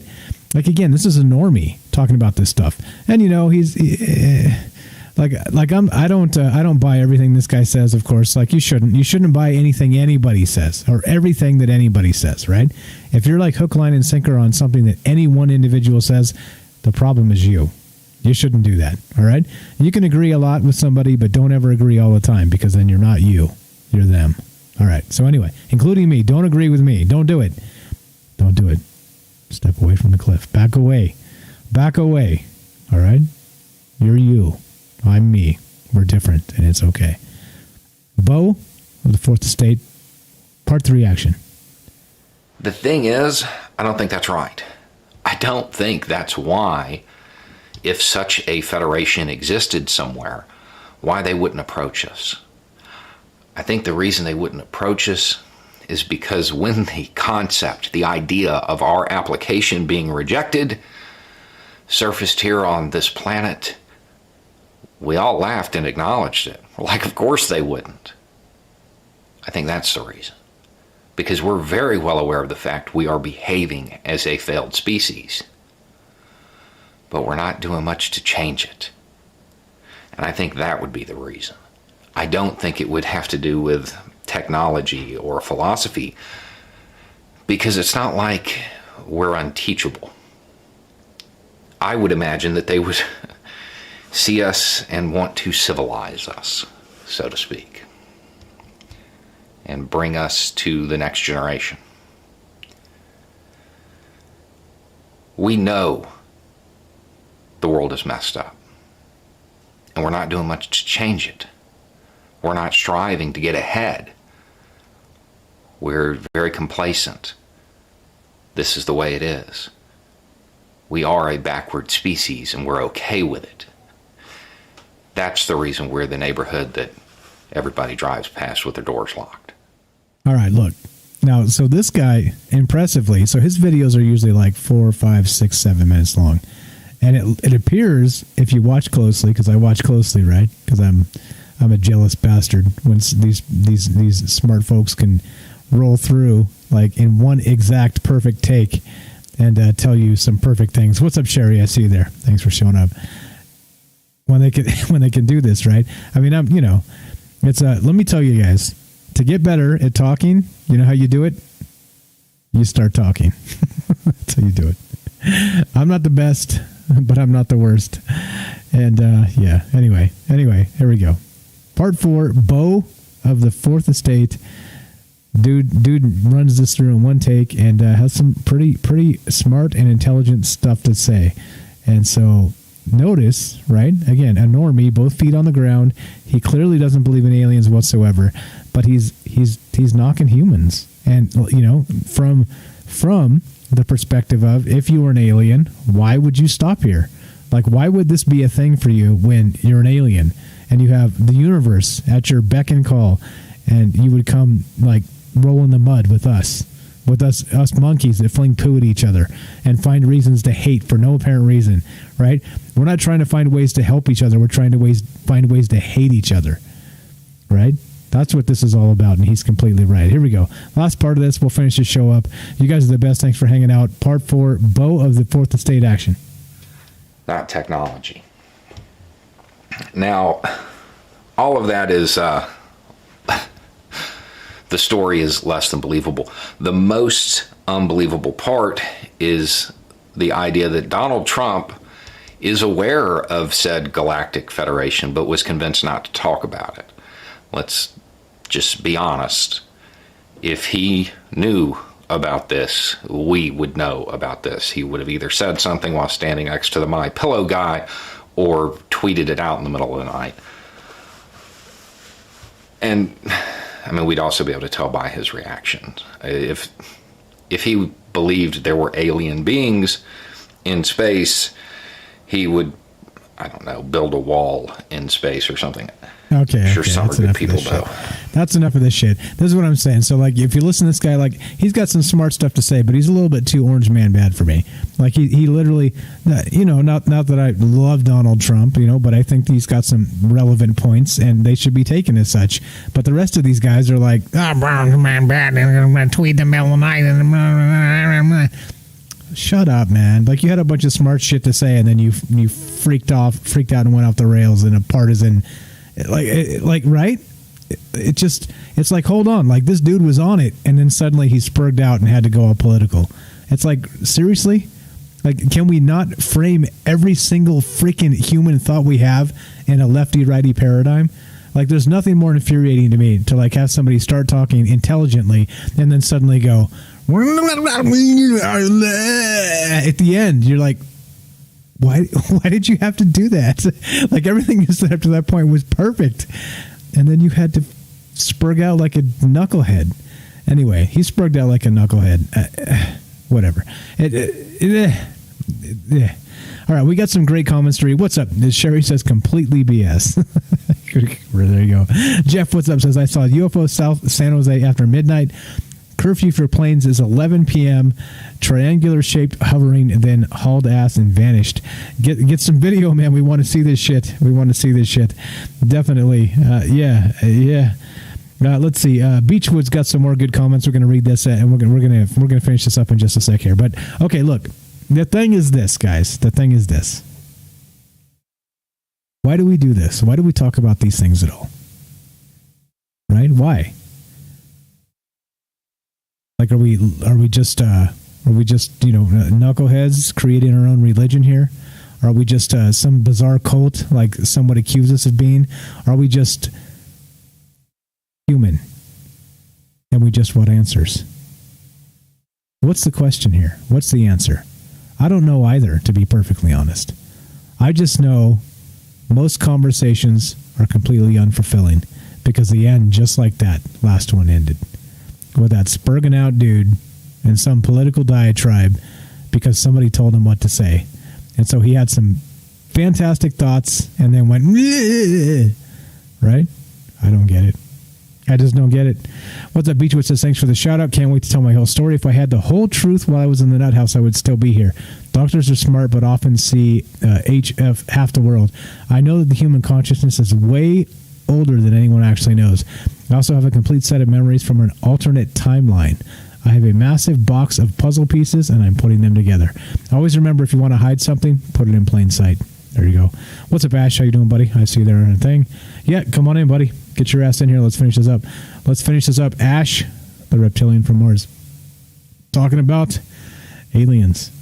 We're not talking about Donald Trump, but that other guy had to go 3 clips of aliens and then spurg out off the rails. And yeah, GameVet02 says we are probably entertainment for the aliens. Right? It's like we put on a football game on Sunday.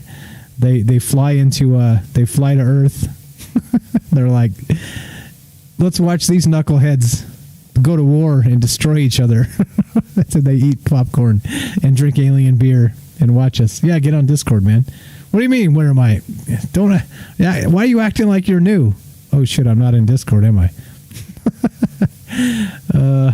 Yeah, there you go. I haven't been in Discord all night, but now I am. Ash, there you go. No, where are you? Where are you, buddy? All right, so we're talking about what's up, man? We're talking about the Galactic Federation. We're talking about how normies view this thing. We're talking about how this is not new. We're talking about all this stuff. It's an unbelievable amount of great calls tonight. Lots of thoughtful chat. Lots of people hanging out and chilling. How are you, man? I told everybody, I broke the news. I told everybody, I don't know if you caught the first part of the show. I let them know that the taxes are too high on Mars and you had to move. So you're moving to the Jovian system, which is why you missed the show tonight. So is everything settled? Are you cool on Jupiter? What's going on, buddy? Yeah, I got into a firefight with some competing reptilians. It was a bloodbath. I floated in space for days on end. We don't really need to breathe oxygen so well. And yeah, but I managed to get through it. I'm here now. I lost my goat in the transition. Gary the goat. I mourn his loss. The only thing I've ever loved. So, what's up, guys? How's everyone doing? Chilling, good. Chilling, man. Everybody's good. Everybody's good over here. You know why? Because we got a positive vibe stream thing, show, podcast, whatever the hell you want to call us. It's a hybrid Frankenstein thing, and it's human souls coming together and having a collective soul joygasm. There you go. If that wasn't too dirty for you. Oh, wow. Now I'm excited. Now I'm excited. Are you aroused? Slightly. I don't know. It's been a long time. Like I said, my goat's gone. The goat's gone. All right. So let's wrap this up. But what do you think about this whole the normie take, the crazy take, the actual? We didn't even talk about remote viewing really. Just when we talked about you moving to Jupiter, but I don't know. What's up? Man? Well, let me guess. You spent I didn't kind of quite catch the show. You spent it crapping on all over that guy and his credibility. No. I don't really. Do you think I just spend time crapping on people's credibility? No. Just no. Hold on. Wait. Well, so let me preface it with some information. I went on UFO Twitter, and they are crapping on him like hardcore. Like, who? Jeremy Corbell? I guess because of the Jeremy Corbell interview and then following up with him because he was on Gaia and stuff, they just put him in the woo-woo category, and I just saw a lot of like shooting him down. Yeah, so UFO which Twitter's is fair. cancer. It's just, but UFO Twitter's cancer. Like there's a lot of people there that are smart and good and like want to have a good conversation, and it's like half of it is nothing but gatekeepers, anonymous sources, bullies, and that's it. That's what they do, right? Like whatever. Right. It's a lot of cancer in there, unfortunately. It's a good thing you mentioned the word. It's interesting you mentioned the word gatekeeper because literally, if the government wanted to, they could just pay me $100,000 a year and I'll keep everyone away from the truth. I could do it by myself. All you got to do is just make sure you discredit the anyone who has any real integrity. You make sure that narrative is like stupid. Like you make it stupid. Like you make it so that like no one wants to go there, and then you just kind of steer everyone in the wrong direction. And they've admitted in the past they do that. So you think like Twitter is kind of like a collective organism, right? It's like everyone's tweeting and getting information from each other, and so I'm sure. I mean, I'm imagine one or two of them are disinformation agents, doing it. So, I mean, I'm just saying, if my dumb ass can do it, you're totally right. You know what I'm saying? Right. Think about it. If you had nothing all day to do because you were paid to do it, but make Twitter accounts and just stir up the bullshit, it would be extremely easy. You tag this dude, you tag that dude, you say, hey, this MFer said this about you, and then just let it go, and then do it again and do it again and do it. Unbelievably easy. And people are so thin-skinned, they run, they go with it. Like, look, if you got. Look, I'm telling you guys, this is the best way to handle that. Transparency. If you got a fucking problem with me and you think I'm a fucking whatever you think I am, dial the fucking phone number and get your ass in here. And the rest of these clowns are so fucking gutless, they won't do that shit. They won't do it. You know why? Because they're scared of a troll. They're scared that they're going to say something wrong. Holy shit, how many times have I put my foot in my mouth over all these years? Why you got to be scared? We're people. We're people. Anyway, go ahead. Well, I mean, that's why I've noticed people are gravitating toward personalities instead of just like traditional news, because the world is like, we're all saturated with information. I don't know about you guys, and I'm like, it's tough to navigate it. So it seems like people are kind of like picking their people that they trust, right? It's more about like, I trust this person. Like Joe Rogan became popular because most of the time it seemed like he had good judgment. He's very rational, and you see him navigate the space in so many different like narratives and fields and topics that you're like, you know what, this is a well-rounded out person, and I trust his like general judgment. So then you go see his content, right? And I don't know, like I guess morals are hard to come by these days. So if you have some morals and you're a bit charismatic, you can become popular. So I think for you, Mike, you're pretty transparent. You're not in it for the wrong reasons, and you show up every week, and you're pretty consistent about what you what you think is bad and what you kind of think is good. And that doesn't align with like the mainstream media. Like a lot of stuff, like the information on China, like eventually they're going to take you out for that, Fuck like off. If it keeps getting I'm packing, worse, bro. I'm wearing a flak jacket right now, and I got 1,000 rounds right here under my feet. Try it. You guys. I don't think they're shoot. I'm not saying to shoot you. They'll just like, they'll just do a little hippies. Hey, stop, you know stop, what I'm saying? stop. Like a little you're putting bad juju in the universe, and I don't fucking like it at all. I'm just saying, it's like, it's crazy. Like, but what I'm saying is it takes a level of bravery to talk about those things, just even a little bit. So anyway, we should talk about the Galactic Federation. Let's go back to the Federation instead of China coming after me. That's much better. Thanks. Yeah. You're scared of the Chinese assassins. You don't want the Chinese assassins. Not really, but they've got a lot of them. There's billions of people over there. That's true. I'm outnumbered. It's crazy. So what do you so what's your take? What's your hot take on the Galactic Federation? So after all this, do you put it in the realm of possibility? Well, yeah. I mean, so if one alien exists, one single individual entity, then more exist. And if more of them exist, then you have different alien factions, even within the same, let's say, species. Or you have multiple species. It stands to reason that there could be a galactic federation, of some sort. So yeah, you know what I mean? Like, I don't have proof of this. It's a gut feeling, right? It, like Travis Walton, Fire in the Sky, abducted by aliens, has a really compelling story. He's got witnesses. They saw this thing. Like, there's a lot of, Betty and Barney Hill. Like, there's a lot of actual information that corroborates. And so, given that, this is all, or it's not all disinformation of some sort, and they were just paid off to tell a bunch of bullshit lies, which seems far-fetched in some of these cases. But yeah, I think it's a possibility, for sure, right? But also, given that we get our information from the media and the governments, it makes them suspicious as fuck. So, the media went hard on that. I'm of both. Why would the media go hard on that? And when there's like, he's been on Gaius saying just crazy shit the whole time, right? So, and then by crazy, I mean like by the by the media standards. So like, why now, right? And why? And it caught fire so hard. I mean, someone's paying people to sit behind computers and spam and on behalf of governments and agencies. They're 100% doing that. So is that kind of like, if you see something bubbling to the surface like that, all of a sudden, is that what that is, right? Is that like them injecting information into the thing? And I mean, they could be injecting information that's true. It could be like, you know what I mean? They could be pushing for the real disclosure. I don't know.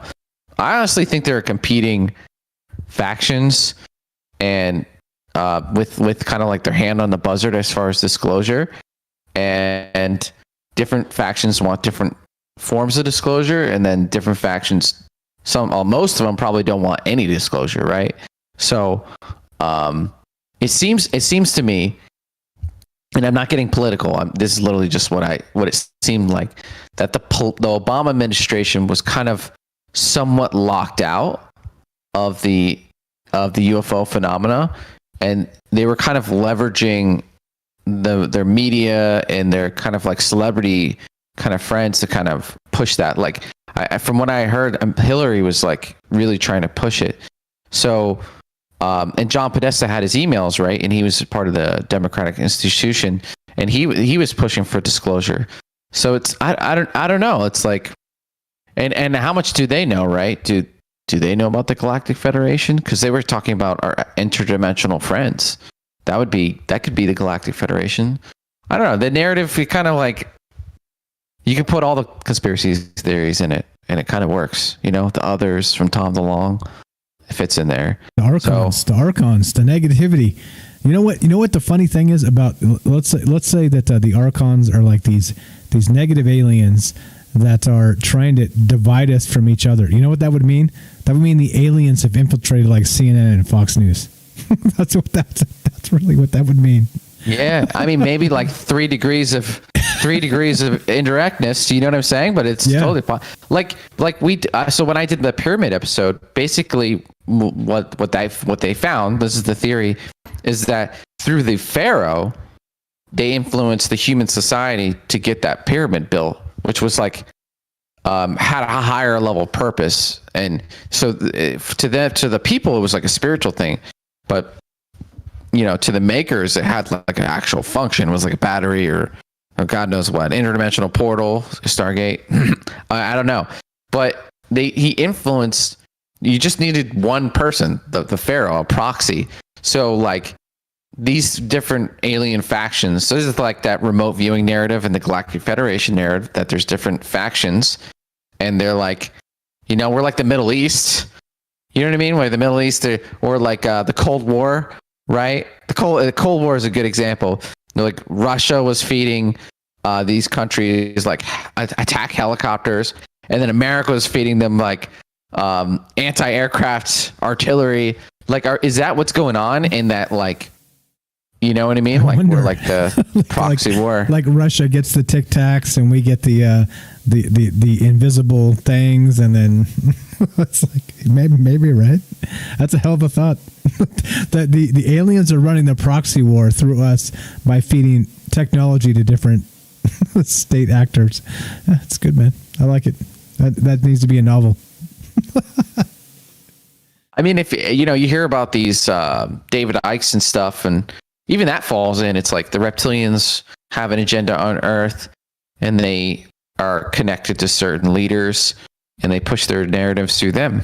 And it also I have been having this thought that's perpetuating in like my consciousness, is that traveling through space is hard. So if you evolved on a planet, for us to go to space is really hard, because you got to fill it with oxygen, fuel.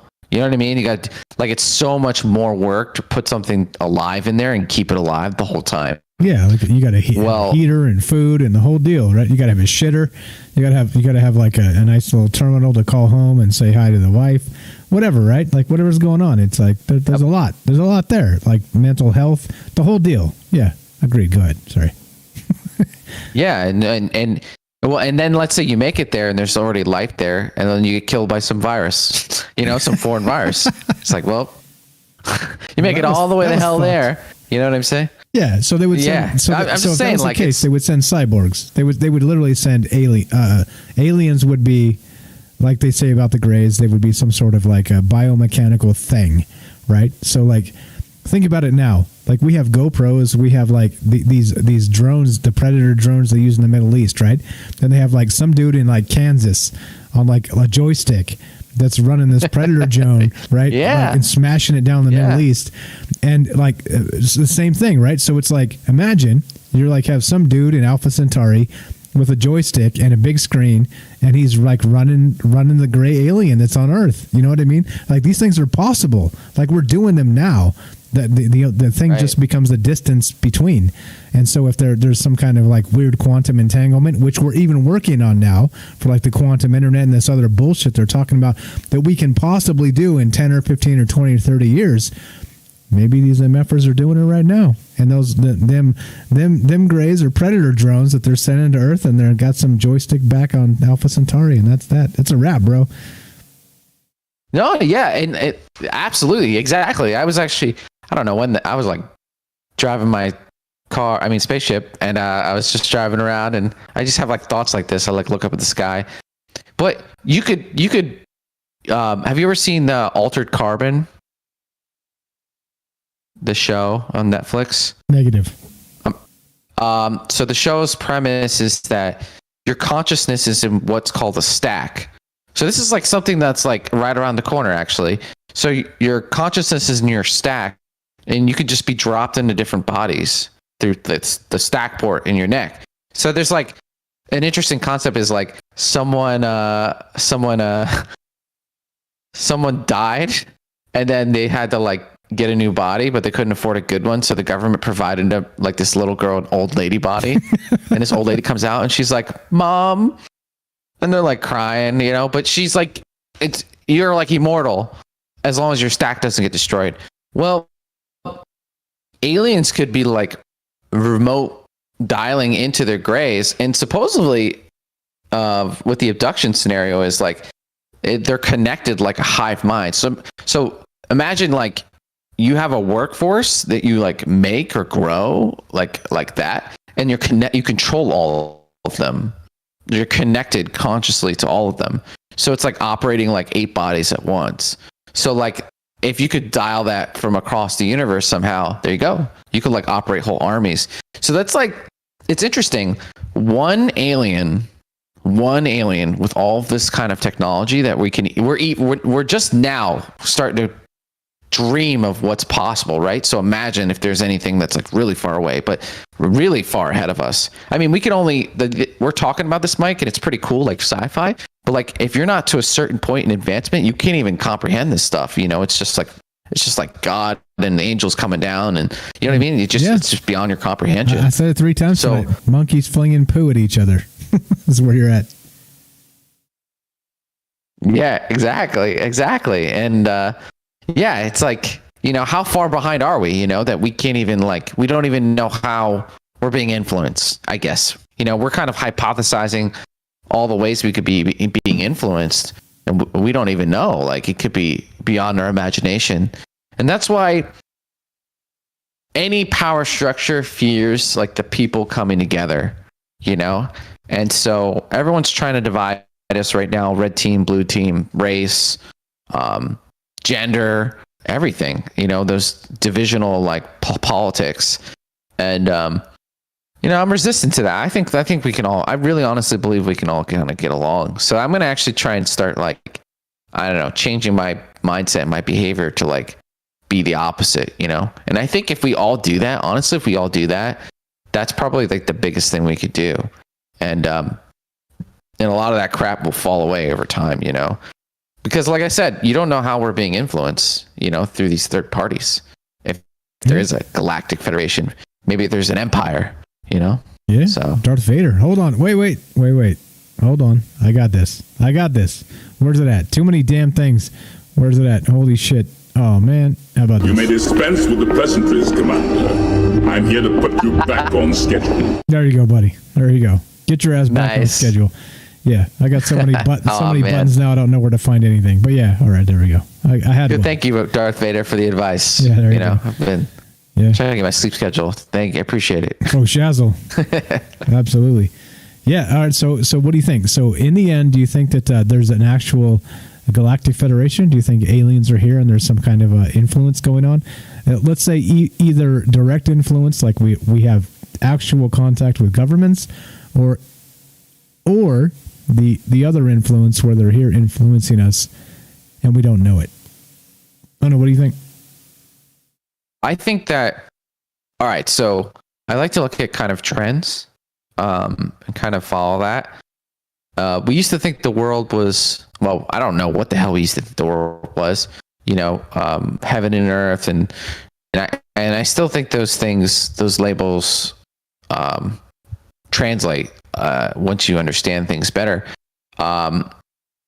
It's kind of all the same, I guess what I'm saying. So like we used to think the world was flat. Some people still do. And I have those arguments, a lot, unfortunately. But, and that we used to think we were the center of the universe, right? And then as our kind of understanding grows over time, and so I think we've heard the truth one way or another, and that we probably like I've heard of like people who've gone to like Mars and fought in wars against other aliens and stuff, like super soldiers supposedly. Randy Kramer. And those are crazy. Yeah, that's the guy. And it's like a crazy story. It's like really far out there, but who knows? That could be the truth. It's just so far away from like what you're used to. But then again, I mean, we're not looking at aliens. You know what I mean? We're not talking aliens. It's not a normal for us. So I think the truth is far out there. I think you're right. If there's got to be some sort of structure, and that structure is going to be like communicate with humans or manipulate them. And there's probably multiple structures competing just like we do. So yeah, I think it's kind of like what everyone suspects. There's deals, backroom deals, collaborations. Supposedly the reptilians were behind the Nazis. And I know the whole the reptilian from Mars thing is kind of funny and whatnot, but honestly, like the evidence does stack up that reptilians exist, which is like, that's a hard pill to, I don't even like saying it because it makes you sound weird, but that's usually what they want, right? With the kind of the stuff that is true. So, I mean, I don't know, man. I don't know. I would be inclined to say that all this stuff have some level of truth to it. Okay, and not only that, so whether you do or not, now this is the best part, right? And this is, I guess if you had to like take like one entire backbone of this whole show and boil it down to one quote, we're going to go back thousands of years. Aristotle said this: "It is the mark of an educated mind to be able to entertain a thought without accepting it." And I think it's important. One way or the other, right? You don't have to accept any of this. You don't have to accept a conversation. You don't have to accept, well, we don't really bring you conclusions. You get our opinions here and there, but it's about what you think. But these are existential thoughts. Like these thoughts are like universal big thoughts, bigly thoughts. Remember the bigly thing, which wasn't actually a thing, but these thoughts are so large that it transcends humanity. But again, in our brains and in our minds resides a universe. And not only that, bigger than that. Whatever we can actually perceive is what we can attain. It is the mark of an educated mind to be able to entertain a thought without accepting it. There we go. That's a good way to end this. What do you think, buddy? How you feeling? Yeah, I mean, I honestly, it's like the more information we get, the more it becomes tougher to kind of cut out the fake stuff, and that's kind of on purpose. keep in mind, it's like you can try and keep the truth from coming out, but eventually it'll come out. So it's better to just put out disinformation and kind of cancel it out when it does come out. And so we're all just kind of like looking for truth. We all have troubled minds, and that's why we're here. We just want to know. We're tired of just watching the freaking news and movies. You look up at the stars, and there's trillions of galaxies, and you know that there's more. You kind of feel it down below, and you got that curiosity. You just want to learn. And so, what do you think, Mike? You think things are heating up here? Do you think they're gonna spin something on us soon, whether it's the truth or not? There's a good question. No. You think things are ramping up? No, that's what I think right here. I don't have to speak for myself. I have agents that do my bidding. For my ally is the Force, and a powerful ally it is. Life creates it, makes it grow. Its energy surrounds us and binds us. Luminous beings are we, not this crude matter. You must feel the Force around you. I'd say that pretty much sums it up.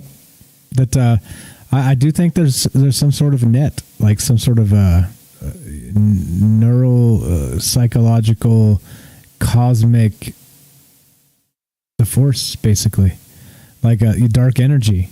Like who knows? I mean, I think we're connected. I think literally we're connected, and in ways we don't know. Have you ever, again, right? Like this is a whole other show, but like this is the best part, right? Like one conversation spawns another. But are we connected enough that when you think of somebody, does it ping in their brain and they think of you back? You know what I mean? Like these things happen, right? You think about somebody and then blink, they text you like 30, 45 seconds later. Like this shit happens to people. It's like you're in tune with it before the shit goes down. Yeah. I mean, there's a lot here. There's a lot, again, like a whole other show, all that. But yeah, man. Yeah, I think there's a lot here. I think it's worth talking about. I don't know definitively. You know me. And it's not, this is the thing, guys. I'm not trying to like dodge every question, right? I give my opinion quite a lot. But like for the bigger, largest questions, they're not mine to really, to not tell you what to think. Like there's so many huge answers to these things that I think the conversation is the reward. So I don't know, man. It feels like we're not supposed to, I think we're just supposed to kind of like, you get this feeling that you're supposed to just kind of enjoy being human, and that being human has its like disadvantages, right? You have your certain intellectual, emotional capacities, these limiters on you that kind of let you have this human experience. And that if you spend too much time trying to seek something outside of that, then you won't have that human experience, right? So I think it's good to like follow your curiosity and be fascinated. I think that's like how humans got to where we are so far. I think that's how we got from being like the monkey, right? We were lizards and fish before that. And back then we were all the same. At one point we were all the same being, we were all the same fish. And that one bigger fish came around the corner and we just barely dodged him, right? That we were all that dude once. Or chica fish, I don't know. And we kind of made it. We are where we are, and we kind of all share those experiences and that knowledge. And it does feel like there's more. And you can kind of like lean into that spiritual side of things, and it's kind of cool. But kind of like not knowing, I think, is part of being human. So yeah, I don't know. I agree. I agree with you. I think we're not supposed to enjoy it. There are larger questions. I think the bigger the question, the heavier the answer. And I don't think I think here's the thing, right? So here's the Michael Strange take. You want the opinion? Here it is. The bigger the question, the heavier the answer. And when you get some dude or some woman or some whatever alien dropping you the heaviest answers in the universe constantly, me personally, I would be suspicious as fuck. Sounds like cosmic propaganda to me. See, there you go. You've buy my book. Buy my book. You've tapped into the mind of the conspiracy theorist. And not only that, if you guys love this conversation, I was a little worried that we wouldn't be able to talk for, as long as we needed to go without the news. But holy shit, man, these conversations, they're so deep existentially that we could probably talk for a week straight, dude. Like if we didn't have the human limitations and have to go eat and, sleep and take a crap and stuff, we could probably do this for a week straight, man. There's so much stuff here. I think as like religion kind of declines, I mean, religion kind of sedated a lot of these questions and stuff, And I think as those kind of those institutions and stuff kind of like on their downward trajectory, those questions are still there, and we have new information as a species, new content, and we're trying to make sense of it all. Meanwhile, we're trying not to get ourselves killed. Fucking just TikTok. Try not to end society because of TikTok. Because of some really shitty dance on TikTok. Yeah. I don't hate the dancing on TikTok, even though I've never looked at a TikTok in my whole life, to be perfectly honest. I only know it anecdotes from other people. But I think TikTok is murdering humanity with the 30-second attention spans. Just think about it. Like I said, we could go a whole week, right? Like remove the human limitations, and this conversation is literally like thousands, millennia long. Like it's unbelievable. Like this is philosophy. This is Aristotle. This is the mark of an educated mind, in my opinion. And I failed philosophy, by the way, because I was staring at that hot chick in philosophy class. But I did never get anywhere. I was too young and too stupid to just. I mean, philosophy class would have the hot chicks, Yeah, dear Lord. Yeah. I'm telling you what. Good night, Kelly. Thanks for hanging out. We're about to be done. But yeah, if I'd have just said, "What's up?" Who knows? Like, this is the thing, right? I might be dead if I walked up to that hot woman and said, "Hey, my name is Mike, and I am your density." Who fucking knows? Who fucking knows? Did I miss something? That's from Marty McFly and George McFly and the Back to the Future. Anyway, whatever. You'll get it. Okay, next time you see that movie, you'll be like, holy shit, that's what Mike meant. It's okay. It's fine. Yeah, I'll walk up with my reptilian body and just be like, and then she'll just that's pretty good. Run off and be like, man, I did it. I don't get it. All right, wrap this up. You're gonna start. I'm gonna smash the music at like the perfect point. Let's finish this fucker up. Thanks for hanging out, guys. You're all the best. Go ahead. Get it, buddy. Well, I wasn't here for the move and left Mike hanging, but Mike's the man. I'm glad you guys had some really good conversations tonight. I'll go back and listen because it sounded like they were really interesting. And this is good, like that we can kind of come and have these conversations and talk about all this stuff. I mean, what else is there to talk about? Kim Kardashian's ass? No, fuck that. Haven't we done that enough? Yeah. Yeah. So yeah. The news. So it's a sign that you're. No. The news. Yeah. Tune into the other show. Twitch, 4 p.m. Pacific. TroubledMinds.org. Click the thing. Come check it out. Michael Strange on camera. We're talking about the news over there. Go ahead. Sorry, I interrupted you. I know. I like that. I like the format. I've been checking in. It's been nice. I like it.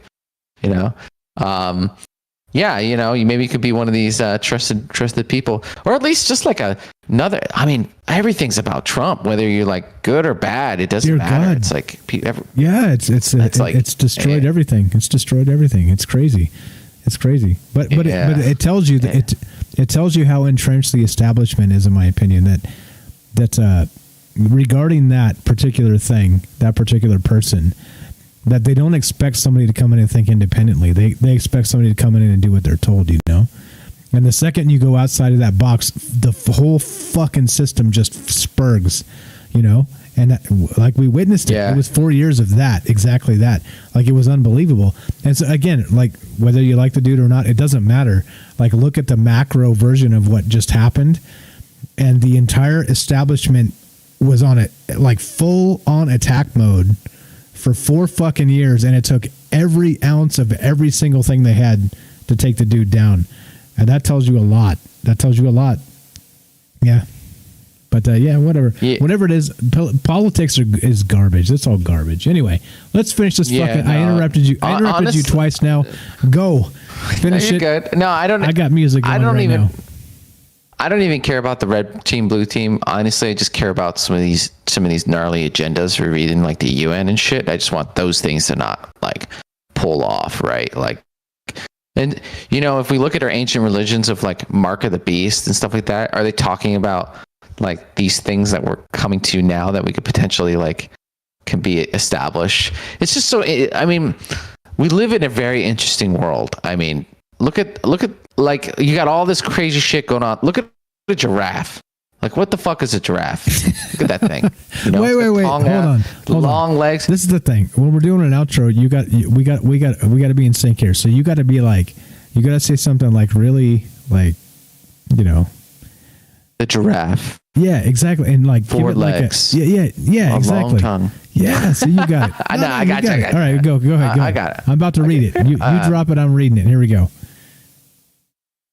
We live in an interesting world. It breeds curiosity and wonder, and that's a good thing. It's a good thing you guys are here, and nothing should be off the table. We should be able to talk about anything. Aliens, anything non-politics, right? Like we don't have to do what they want us to do. We don't have to be what they want us to be. We can be ourselves, and we can talk about and believe in what's true to us, right? So that's why you guys are here. This is great to have these conversations. I love you guys. It's always a pleasure to be on the show, and I appreciate that you listen to a knucklehead like me. So thanks for having me. Just on for the end here, and I hope you guys all have a good night. Yeah, baby. We did it. If you're interested in this type of talk, this conversation, this type of vibe, right? We don't have answers. We have questions. Come check it out. Conspiracy News with Michael Strange. We cut the news out of this show because it just doesn't make sense. We did a whole nother show.